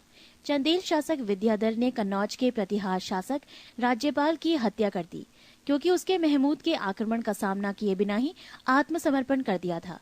विद्याधर ही अकेला ऐसा भारतीय नरेश था जिसने महमूद गजनी की महत्वाकांक्षाओं का सफलतापूर्वक प्रतिरोध किया। चंदेल शासक कीर्तिवर्मन की राज्यसभा में रहने वाले कृष्ण मिश्र ने प्रबोध चंद्रोदय की रचना की थी। इन्होंने महोबा के समीप कीर्ति सागर नामक जलाशय का निर्माण किया। आल्हाद उदल नामक 2 सेनानायक परम निर्देव के दरबार में रहते थे, जिन्होंने पृथ्वीराज चौहान के साथ युद्ध करते हुए अपनी जान गंवाई थी। चंदेल वंश का अंतिम शासक परम निर्देव ने 1202 ईस्वी में कुतुबुद्दीन ऐबक की अधीनता स्वीकार कर ली। इस पर उसके मंत्री अजय देव ने उसकी हत्या कर दी। सोलंकी वंश अथवा गुजरात के चालुक्य शासक। सोलंकी वंश का संस्थापक मूलराज प्रथम था। इसकी राजधानी अनहिलवाड़ थी। मूलराज प्रथम शैव धर्म का अनुयायी था। भीम प्रथम के शासनकाल में महमूद गजनी ने सोमनाथ के मंदिर पर आक्रमण किया। भीम प्रथम के सामंत बिमल ने आबू पर्वत पर दिलवाड़ा का प्रसिद्ध जैन मंदिर बनवाया। सोलंकी वंश का प्रथम शक्तिशाली शासक जयसिंह सिद्धराज था। प्रसिद्ध जैन विद्वान हेमचंद जयसिंह सिद्धराज के दरबार में था। माउंट आबू पर्वत राजस्थान पर एक मंडप बनाकर जयसिंह सिद्धराज ने अपने सभी पूर्वजों की गजारोही मूर्तियों की स्थापना की। मोढेरा के सूर्य मंदिर का निर्माण सोलंकी राजाओं के शासनकाल में हुआ था। सिद्धपुर में रुद्र महाकाल के मंदिर का निर्माण जयसिंह सिद्धराज ने किया था। सोलंकी शासक कुमारपाल जैन मतानुयायी था। वो जैन धर्म के अंतिम राज के प्रवर्तक के रूप में प्रसिद्ध है। सोलंकी वंश का अंतिम शासक भीम द्वितीय था। भीम द्वितीय के एक सामंत लवण प्रसाद ने गुजरात में बघेल वंश की स्थापना की थी। बघेल वंश का कर्ण द्वितीय गुजरात का अंतिम हिंदू शासक था। इसने अलाउद्दीन खिलजी की सेनाओं का मुकाबला किया था। कलचुरी चेदी राजवंश। कलचुरी वंश का संस्थापक कोक्कल था। इसकी राजधानी त्रिपुरी थी। कलचुरी वंश का एक शक्तिशाली शासक गांग्यदेव था, जिसने विक्रमादित्य की उपाधि धारण की।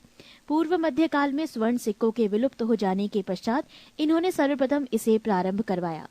कलचुरी वंश सबसे महान शासक कर्णदेव था, जिसने कलिंग पर विजय प्राप्त की और त्रिकलिंगाधिपति की उपाधि धारण की।